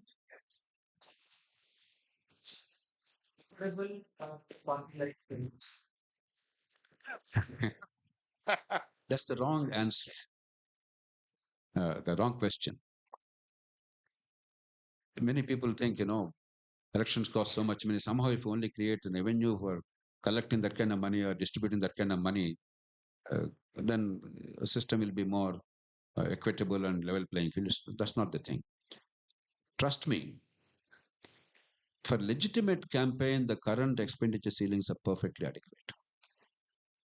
I'm saying with all sense of responsibility. My expenditure in Kukatpalli, one of the largest constituencies at the time, was 4.5 lakhs, not 1 rupee more. Every rupee accounted for. My adversary, my competitor, one day he was sitting next to me. I didn't know who he was. I asked him, parent ఏంటంటే నరసింహరావు అని అన్నాడు. మీరేం చేస్తారండి అన్నాను. Sir 35 కోట్లు ఖర్చు పెట్టి మీ మీద పోటీ చేసి ఓడిపోయాను నేను. మీకు నా మొహం కూడా తెలీదు. Which is true. Really, I didn't, because I told him, I'm sorry that I caused you so much of pain. That's not my intention. I did not think I was competing against you. I was making a point. I was trying to find a way forward for the country. So I did not look at who is my opponent, what he is doing, what is his name also. I didn't bother. Honestly, I didn't know. He was a wonderful man. Until his death, he was always next to me. See, very, very respectful, very courteous, because I had no malice and he had no malice. But the point is, he spent 35 crores. If you campaigning, if your message reaching the people is the issue, the current ceilings are more than adequate, but it's getting better with thanks to social media and unconventional media. 90% of the expenditure is illegitimate and unaccounted to buy the votes and to induce people. Somebody in one of the neighboring constituencies, I don't remember who the MLA is, but I know what happened.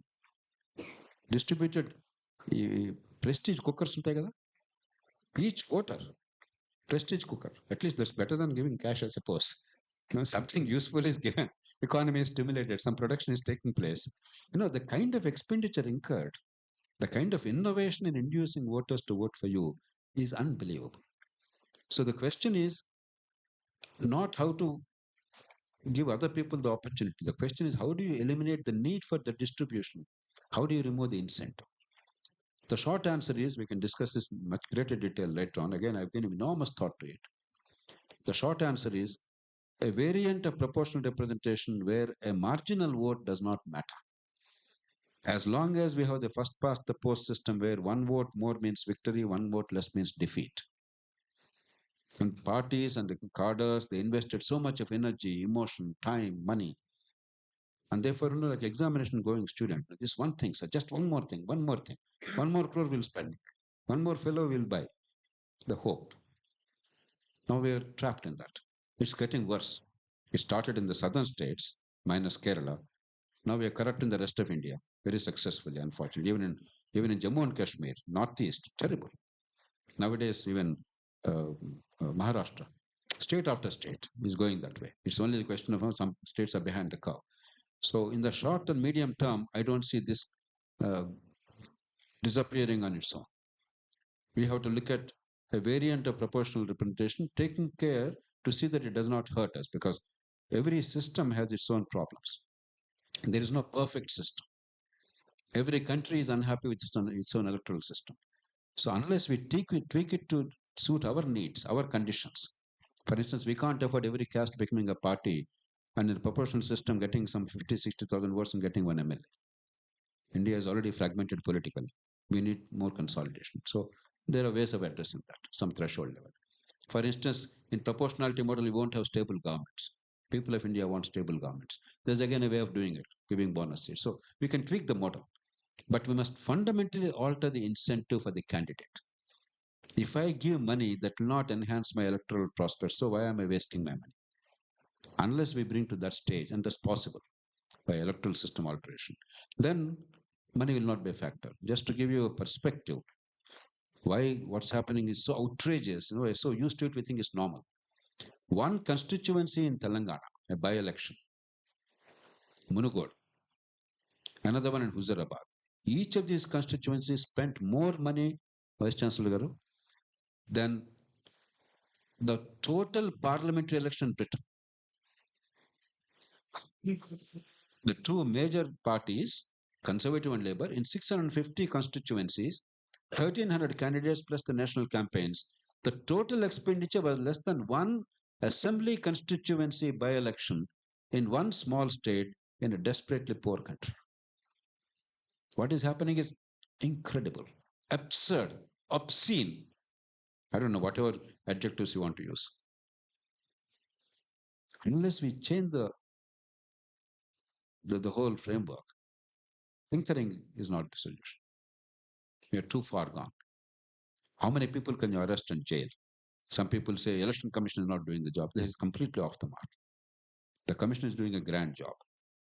But if thousands of people distribute money and if lakhs of people collect money, you want to jail all of them because the law exists on paper?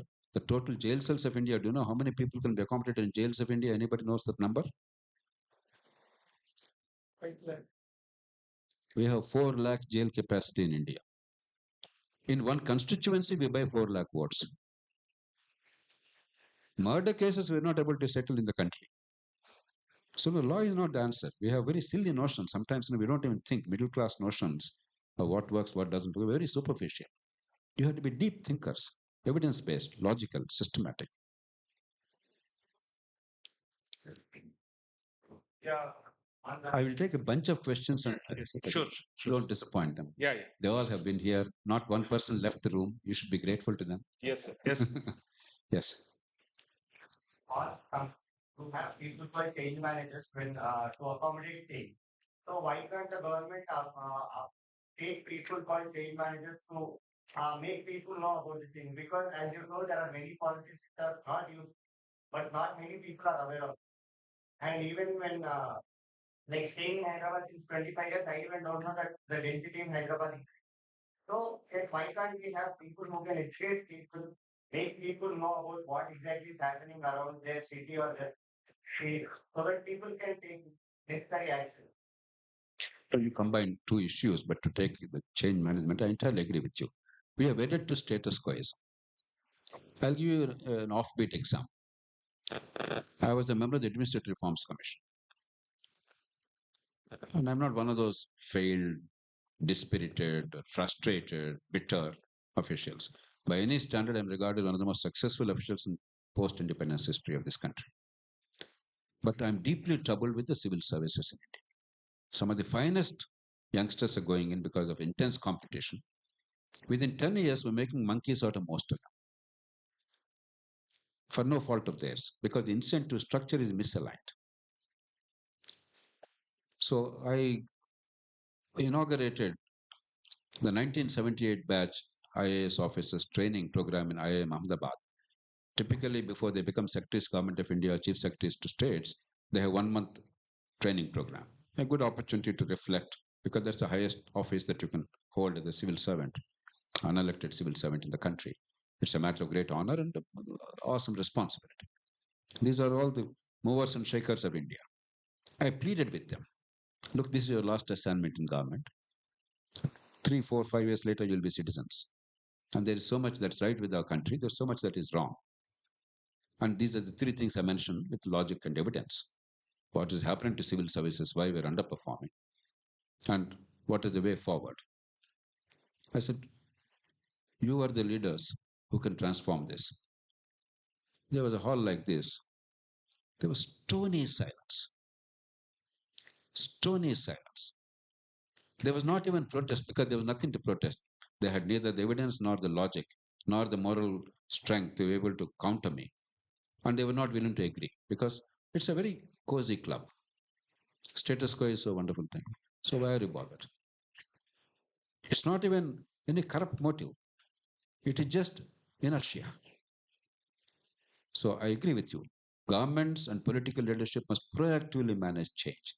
We can't simply play the game as it is played. That's why I keep saying, and that dialogue was used later on in one of the popular films. It's not enough to change the players. We need to change the rules of the game. And there's a way of doing it, not in a revolutionary way, not in a reckless way, not in a whimsical way, but in a logical way, based on evidence, best practices, innovation to suit our requirements, and then finding pragmatic solutions and some amount of compromise in order to reconcile conflicting interests. And I tell you, it's eminently possible. And I entirely agree with the idea that there must be some serious look at the change management. And from outside government, some of us are shouting from rooftops. If there's any one thing I have contributed to this country, it is attempting to look at the country differently and then try and convey to the countrymen and women the way of looking at the country. in a systematic way, in a rational way, in a logical way, in an evidence-based way. But it's not enough. We require thousands of such groups. We have very little expertise in India because of educational collapse and many other reasons. So I fully accept that broader proposition, and let's see what we can do. Yes.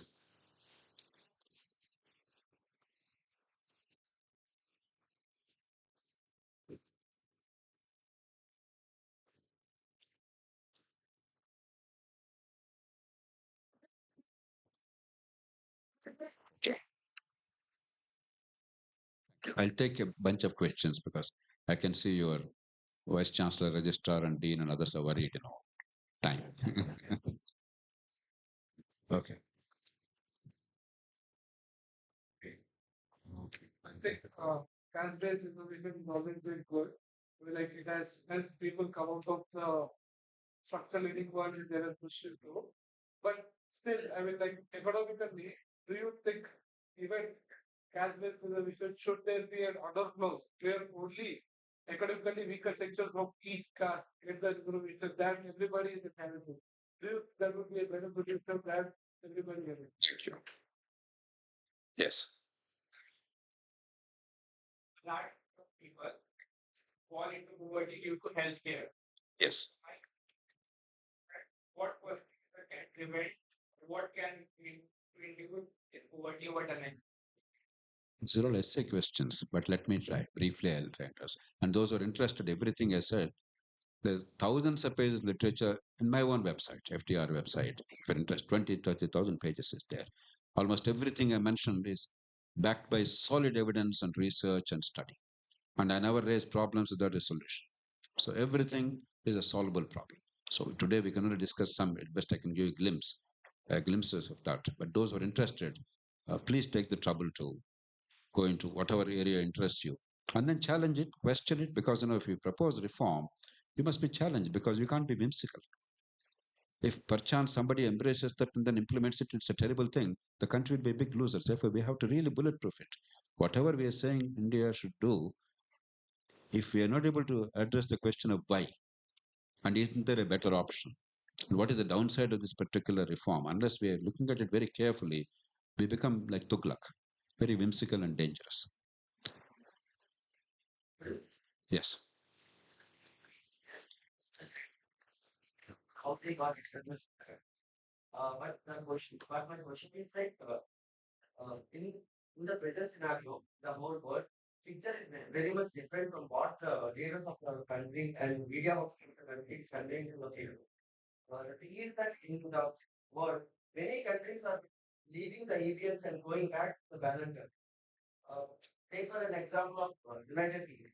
I got it. Don't have to give examples. I'm fairly familiar with what's happening in the world. Please go on. So, what's your question? What's your question? Okay, I get it. I'll understand. I'll understand. Thank you. Okay. Just okay.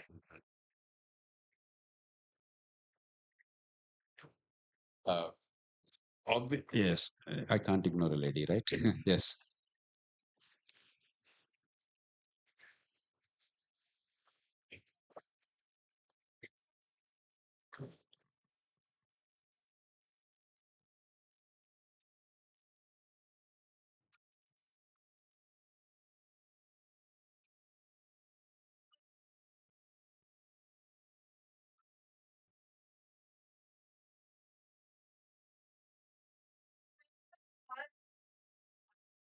Fine question. Should administrators or politicians focus more on welfare politics or administrative politics? Where is the balance? Administrative politics.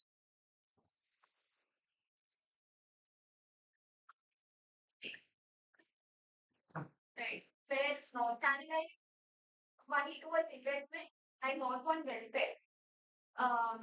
And welfare politics, according to me, is try to get people above the BPL line, give them more incentive, give more to rupee rights. And Okay, obviously time is limited. I'll make a few points. Therefore, if you say in 1 hour, you can say nicely. If you say in half a minute, you can say sharply. Don't be offended when I'm sharp. I'm known to be sharp. But as I said, everything back to evidence, we can continue the dialogue and you can go into the website, so on and so forth. First, about this welfare business. I want you to understand first what is the role of the government? Why did we alone, of all the species on planet Earth, created this artificial institution called government? We are not examining anything, we're taking things for granted. Go back to basics. For a variety of evolutionary and societal reasons, human beings alone created a unique framework of society. Animals have a small group, and a pride of lions, a pack of wolves, or something else for limited purposes based on instinct. We have transcended instinct because of the capacity to speak and therefore transmit knowledge because of the brain power and because of the unique human need to raise our children for a long time for them to be self-reliant. No other animal has this problem. These are unique evolutionary features that led to certain consequences. And therefore now we can work, you're all people who never knew each other 3, 4 years ago. You came from all corners of the country, from different language groups. It's unique to only human beings. Therefore, to meet the collective needs, you required an institutional mechanism. Never forget why we created government. Government is to fulfill the collective needs of a society. What you do individually is your private business. What you study, whom you marry, where you live, how you spend your money, how you invest your money, what kind of business you do, what kind of profession you undertake, what kind of hobbies you indulge in. It's all your private thing. Which film star you like, which film you want to watch. Nobody has a business. But there are many things which are critical for your life, for the fullness of your life, which you cannot individually fulfill. Where do I get water supply? How do I get electricity? How do I commute from place A to place B if I'm not to be an ancient man simply walking in a desert or something?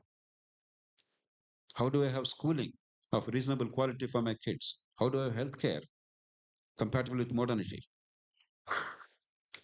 How do I maintain order that his freedom does not impinge on my liberty or my safety? How do I reconcile individual and the collective? So the government's primary role, in fact, the only moral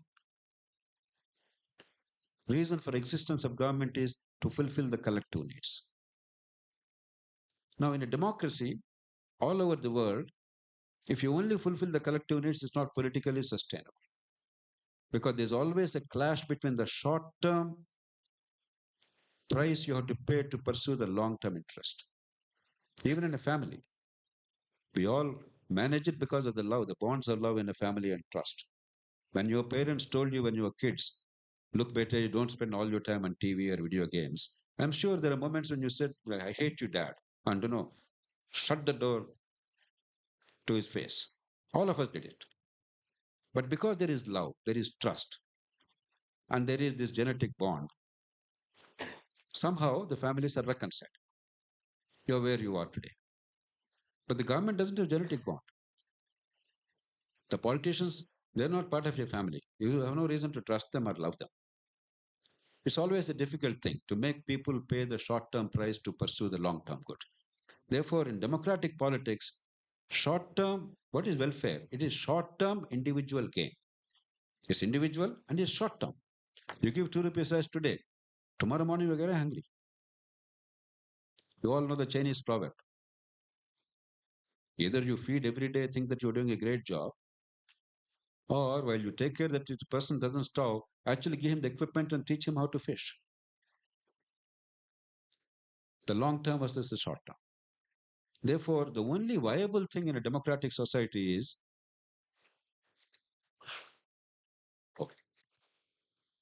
okay. I have another schedule, so he's reminding me of that. The only viable thing is have a balanced mix of short-term welfare with long-term investment. And the framework that I am trying to articulate is You do all the welfare you want, but within the revenues that you have.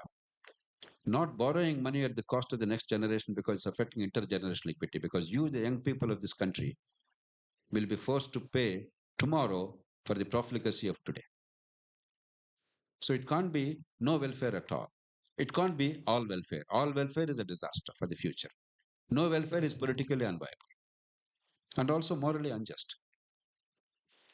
A modern society cannot accept starvation, cannot accept extreme privation. None of us want it. But a judicious mix is required. So look at it differently. What is the role of the state? That is the central question which is often not addressed.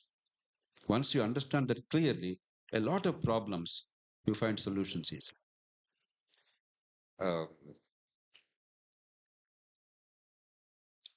Future of villages.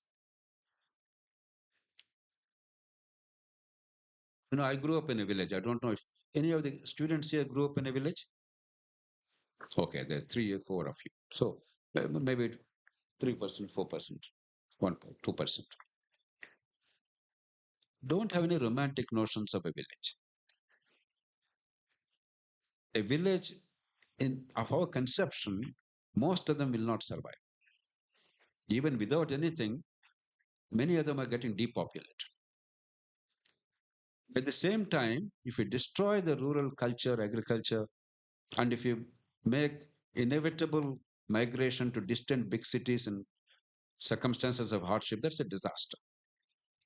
Therefore, the way forward is for villages in situ urbanization. Instead of 600,000 villages, there will be natural migration over a generation if you create the right conditions and incentives, whereby 90% population will migrate on their own, have a better life, but not dealing from the villages, within 10, 15 kilometers of the village. Sometimes you may like to live in a village if that's what you like, but you can commute quickly to the urban area and you can be part of the economic activity unrelated to agriculture or post-harvesting technology. So my expectation is if you do right, about 80 to 90% of rural population will migrate into these small towns. And as some number, high-skilled people will go to big cities. So let's not worry about that. And villages will have only a small population out of choice because increasingly, even in Hyderabad city, people are now creating new villages. What is that? All your gated communities, villas, what are they? You are recreating a village, the best of a village with modern amenities, because people like that too. So there's nothing wrong in people living there, but not out of compulsion in a village or a big city. You create opportunities in a manner that are compatible with modernity, economic activity, and community living without destroying our culture and civilization. I have no illusions about villages as they exist. I know some villages are fantastic. I also know many villages are disastrous. Healthcare. A whole 155 pages detailed book with all evidence and logic is produced. But let me put it this way. We have fantastic advantages in healthcare. I think I mentioned already. We are uniquely privileged to be able to improve our healthcare dramatically at a very low cost. I mean, spending 0.5% GDP extra over a period of time and then significantly improving the quality of healthcare is a dream. Unbelievable dream because we already spend the lowest amount in the world on healthcare. You just have to design it well because we have many strengths there. The Arogyasri model is a good start, though I would not have started with that as the first point of departure. But it's a good start and a successful model. Though now many states are messing it up because they're not finding funds because they've overcommitted themselves. But the basic model, what is the model based on? It's based on competition and choice. That's the reason why it's working. If you made it a bureaucracy-driven administrative model, it would have been disastrous. The same thing is embraced now by the government of India as PM Ayushman Bharat. But what Arogyasri has done is it shifted the economic burden from the individual to the state, which is good. But it has not improved the healthcare outcomes. These are two different things. Shifting the burden is necessary, and too many people are suffering on account of healthcare expenditure. But outcomes have not improved, and there are measures of doing it. There's something called disability adjusted years lost daily, disability adjusted life years, is it? So There are many indicators. There is no evidence of Arogyasri model improving the quality of healthcare or the outcomes. So while Arogyasri is necessary, how do you now do that? Let me give you two very quick points. One, the primary challenge of India is the primary care, the family care. Whereas the first point of contact for many people is in an emergency when they can no longer postpone it, or when they have a big hospital in the neighborhood, like in a big city, you go to the big hospital. That's why Usmania receives 6,000 outpatients a day, Gandhi receives 4,000 a day, AMS New Delhi receives 10,000 outpatients a day. Each one of them is a world record. It's not a sign of progress, it's a sign of complete failure. You are going to a tertiary care center for a primary care problem. You are completely misallocating resources. And you are not at all giving satisfaction because they are overcrowded. They're not meant for that. They're not equipped for that. And epidemiological transition is taking place in India. When we were medical students, it's all about infections mostly. Today, 72% of mortality in India is on account of non-communicable diseases. Diabetes, hypertension, cancers, autoimmune diseases, their incidence is rising dramatically. They can't be treated like this. There's no one antibiotic which will be given. Diagnose early, manage lifestyles, continuously manage them for a lifetime, educate the patients, monitor them. That requires regular family care, not one day dramatic hospital care. So we have to really make available and the same principles of competition and choice. There's no time to go into details if I have to be cryptic on some issues. A primary and family healthcare system accessible to every citizen of India. And it's affordable in India, while giving satisfaction to the doctors in terms of remuneration, giving quality healthcare, and affordable to the country. All three we have to address. The other thing is that the tertiary level, if you go by the private care models world over, look at United States. Just yesterday, Bill Ackerman gave a detailed story of what happened in one hospital in the United States. It's very typical. The costs are escalating dramatically. Technology is coming in. So without commensurate benefit to society in terms of healthcare, cost is going up. We cannot afford that. So we have to have some kind of a rationality and rationing of the tertiary care. Therefore, for those who have insurance, who can afford, let them do whatever they like. But for the rest of the population, we have to identify tertiary care centers of Gandhi, Usmania kind of hospitals, 150, 200 of them are there. There are ways of improving the quality there and make sure that they become tertiary care centers free of cost and eliminate the burden of primary care on them. Because once primary care system is established with gatekeepers, we don't require overcrowded hospitals. So there is a very elegant way of doing it, but based on market principles, but with government funding and with the framework that's accessible to everybody. As I said, if you're interested, go deep into this, the detailed papers that we have produced. Caste reservations, way out.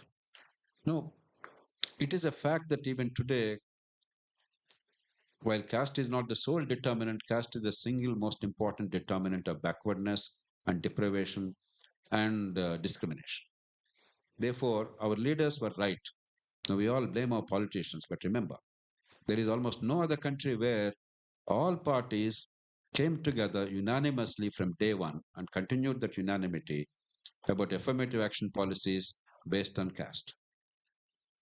There are, of course, many distortions, but the political will is impressive. In progressive legislation, India is second to none. And almost all progressive legislations, without much controversy or dissent, all political parties come together in India. That's our culture. Don't underestimate its importance. You have to understand what's happening in abortion rights in the United States to see how wonderful our system is, despite all the deficiencies. But yes, there are some distortions. In the name of caste, I don't think economic thing will work. Already anyway, 10% reservation is given, Supreme Court accepted, something will happen. But I don't think really that's a way forward, that's a solution. The real heartburn is, in the name of caste, if a collector's son and a minister's daughter get the reservation. Again, in the name of caste, upper caste, but actually genuinely poor, illiterate family, their child doesn't get any advantage. Then there's a lot of heartburn. I think we can bring in the principle of creamy layer, and honestly implement it.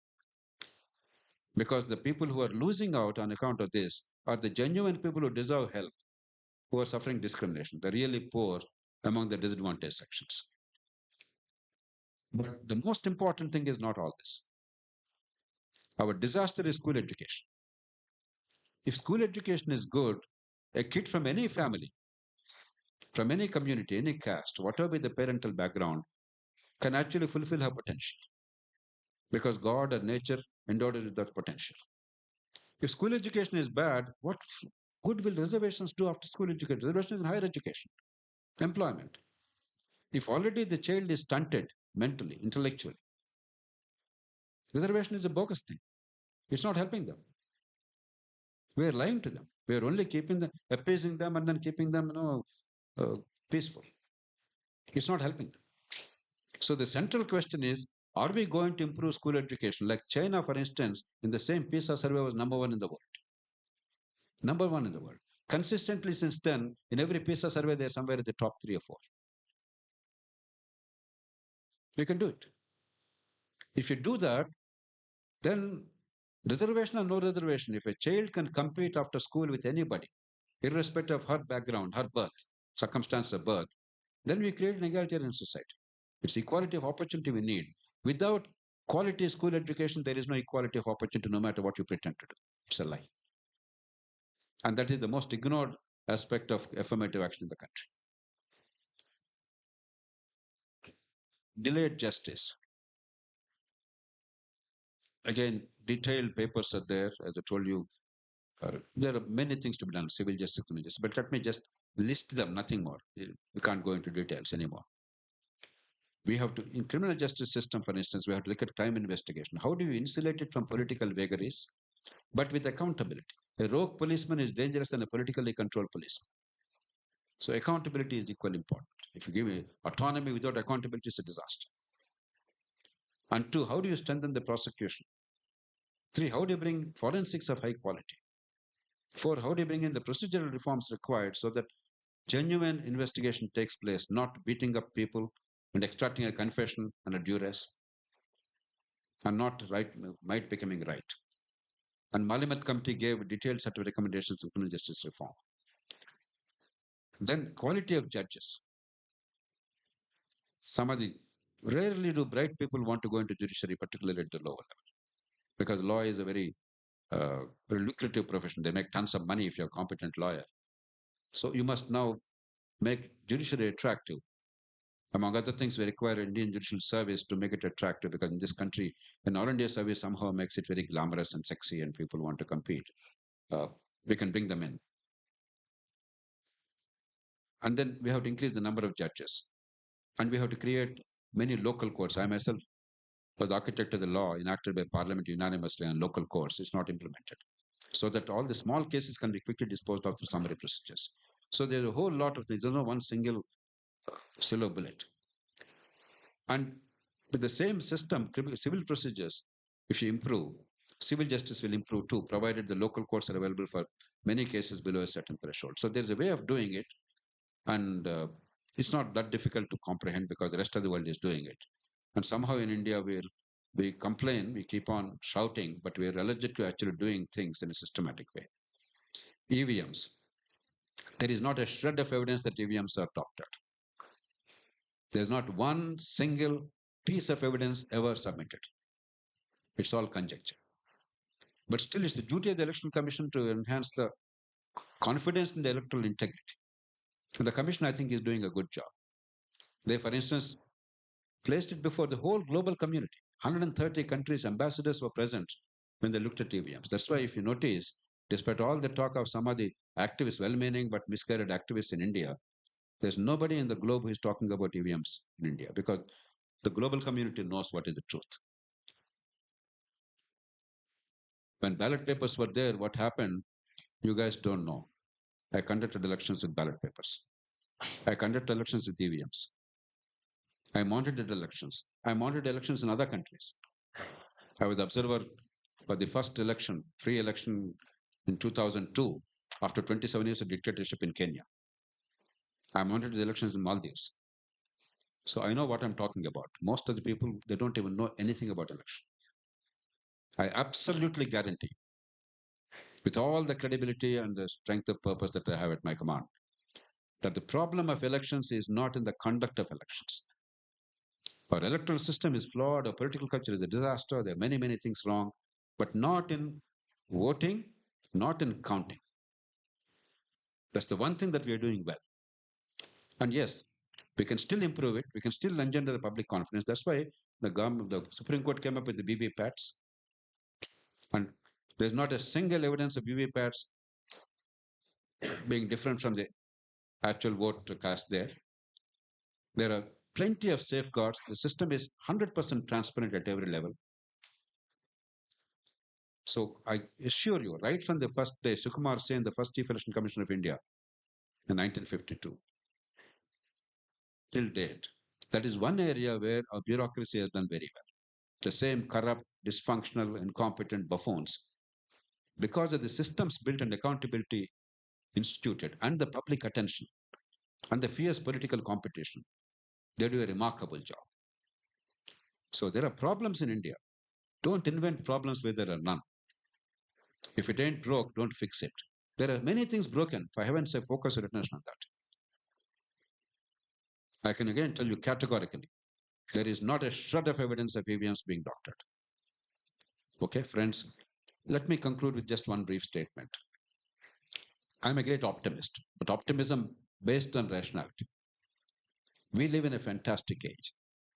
There is not a problem, not a challenge confronting this country which is not amenable to solution. I entirely agree with the Vice Chancellor. You don't realize how incredibly lucky you are. He was saying privately, I wish I were born 40 years later. I was a younger man. Because there's so much to look forward to. Things that are unheard of, unavailable. Stuff of dreams 30, 40, 50 years ago, they are now well within your reach. Rejoice. Make the most of your lives personally and professionally.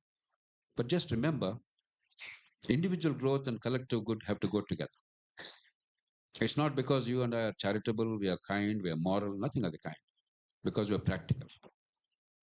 We are enlightened. Because no matter how rich and powerful you get tomorrow as a manager of a company or an inventor or an investor or an entrepreneur, no matter how successful you are, no matter how good life you have, no matter how big a mansion you build,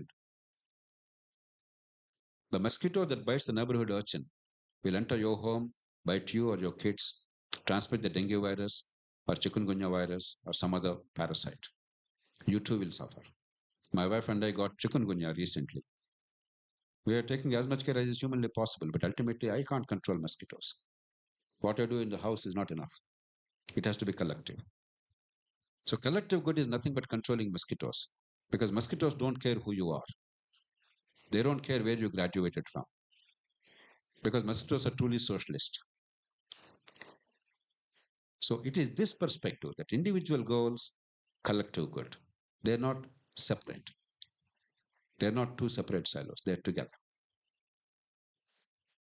If we understand that and build our institutions and structures and take advantage of modernity, the spectacular scientific advances, our deeper understanding of what works, what doesn't work increasingly, we have a fantastic life ahead for all of you. And don't despair, don't magnify the problems. The world today is better than ever before. It doesn't mean there are no challenges, it could be better still. It's not good enough.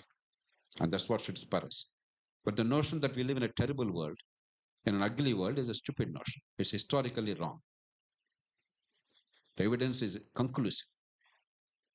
Never before was there's a world with less violence. We have the least violence today. Even this violence is unnecessary. It's shameful. It's tragic. But we are much better off today than ever before. And you can make this world and this country much better in the next 10, 20, 30 years. Much better than it is today. So look at the opportunities and use education as a lever. When Archimedes was asked if he could move the earth, he said, of course I can. Give me a place to stand upon and give me a long enough lever. That's all science and technology and modernity. What is the leverage? How do you use my knowledge, my understanding, my strength as a lever to change things, to do seemingly monumental things? And you have that opportunity as never before. Make the most of it. Once again, thank you for everything and wish you all the best.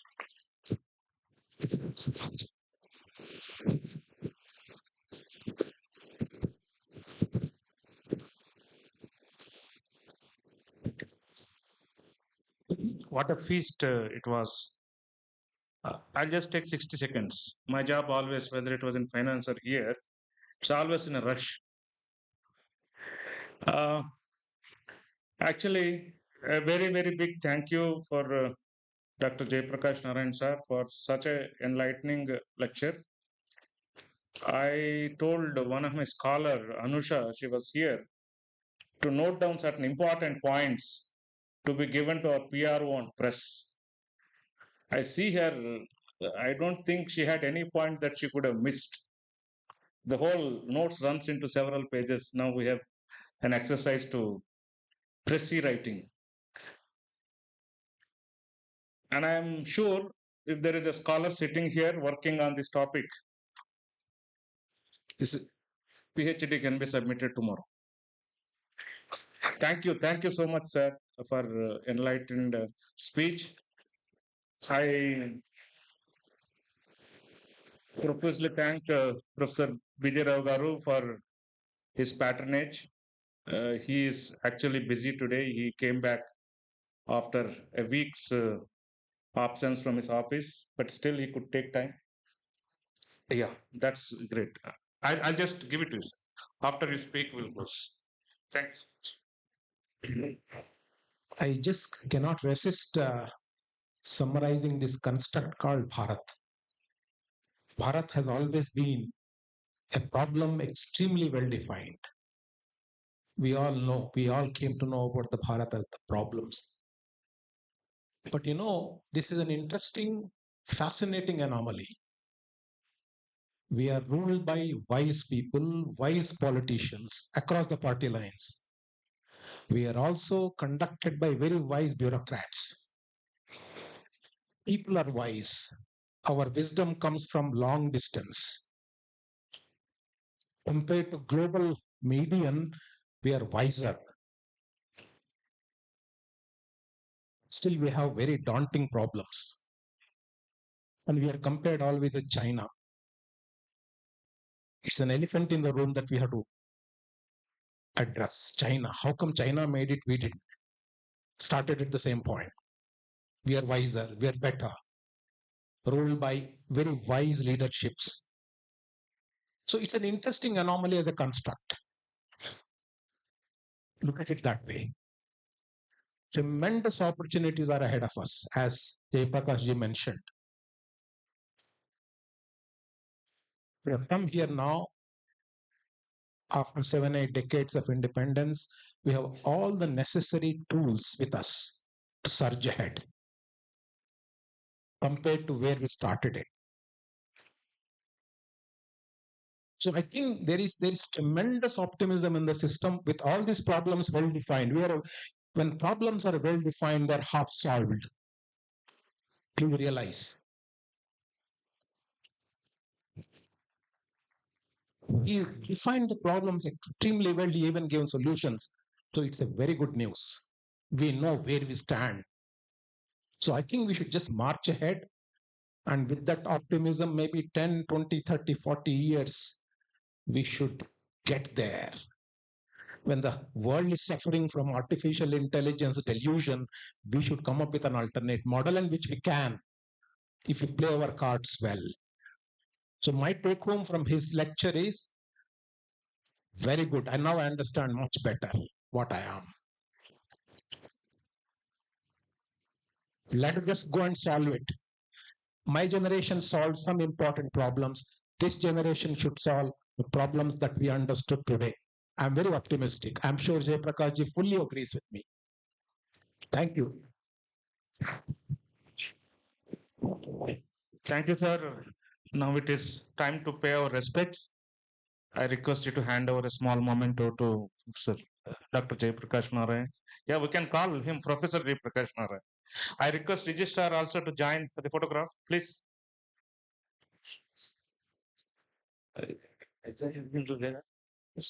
Memento. You just have a photo.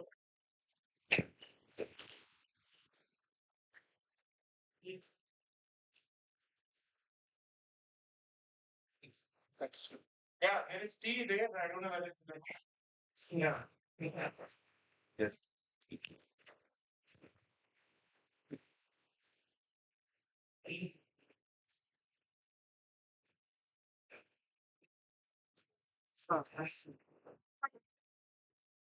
They have a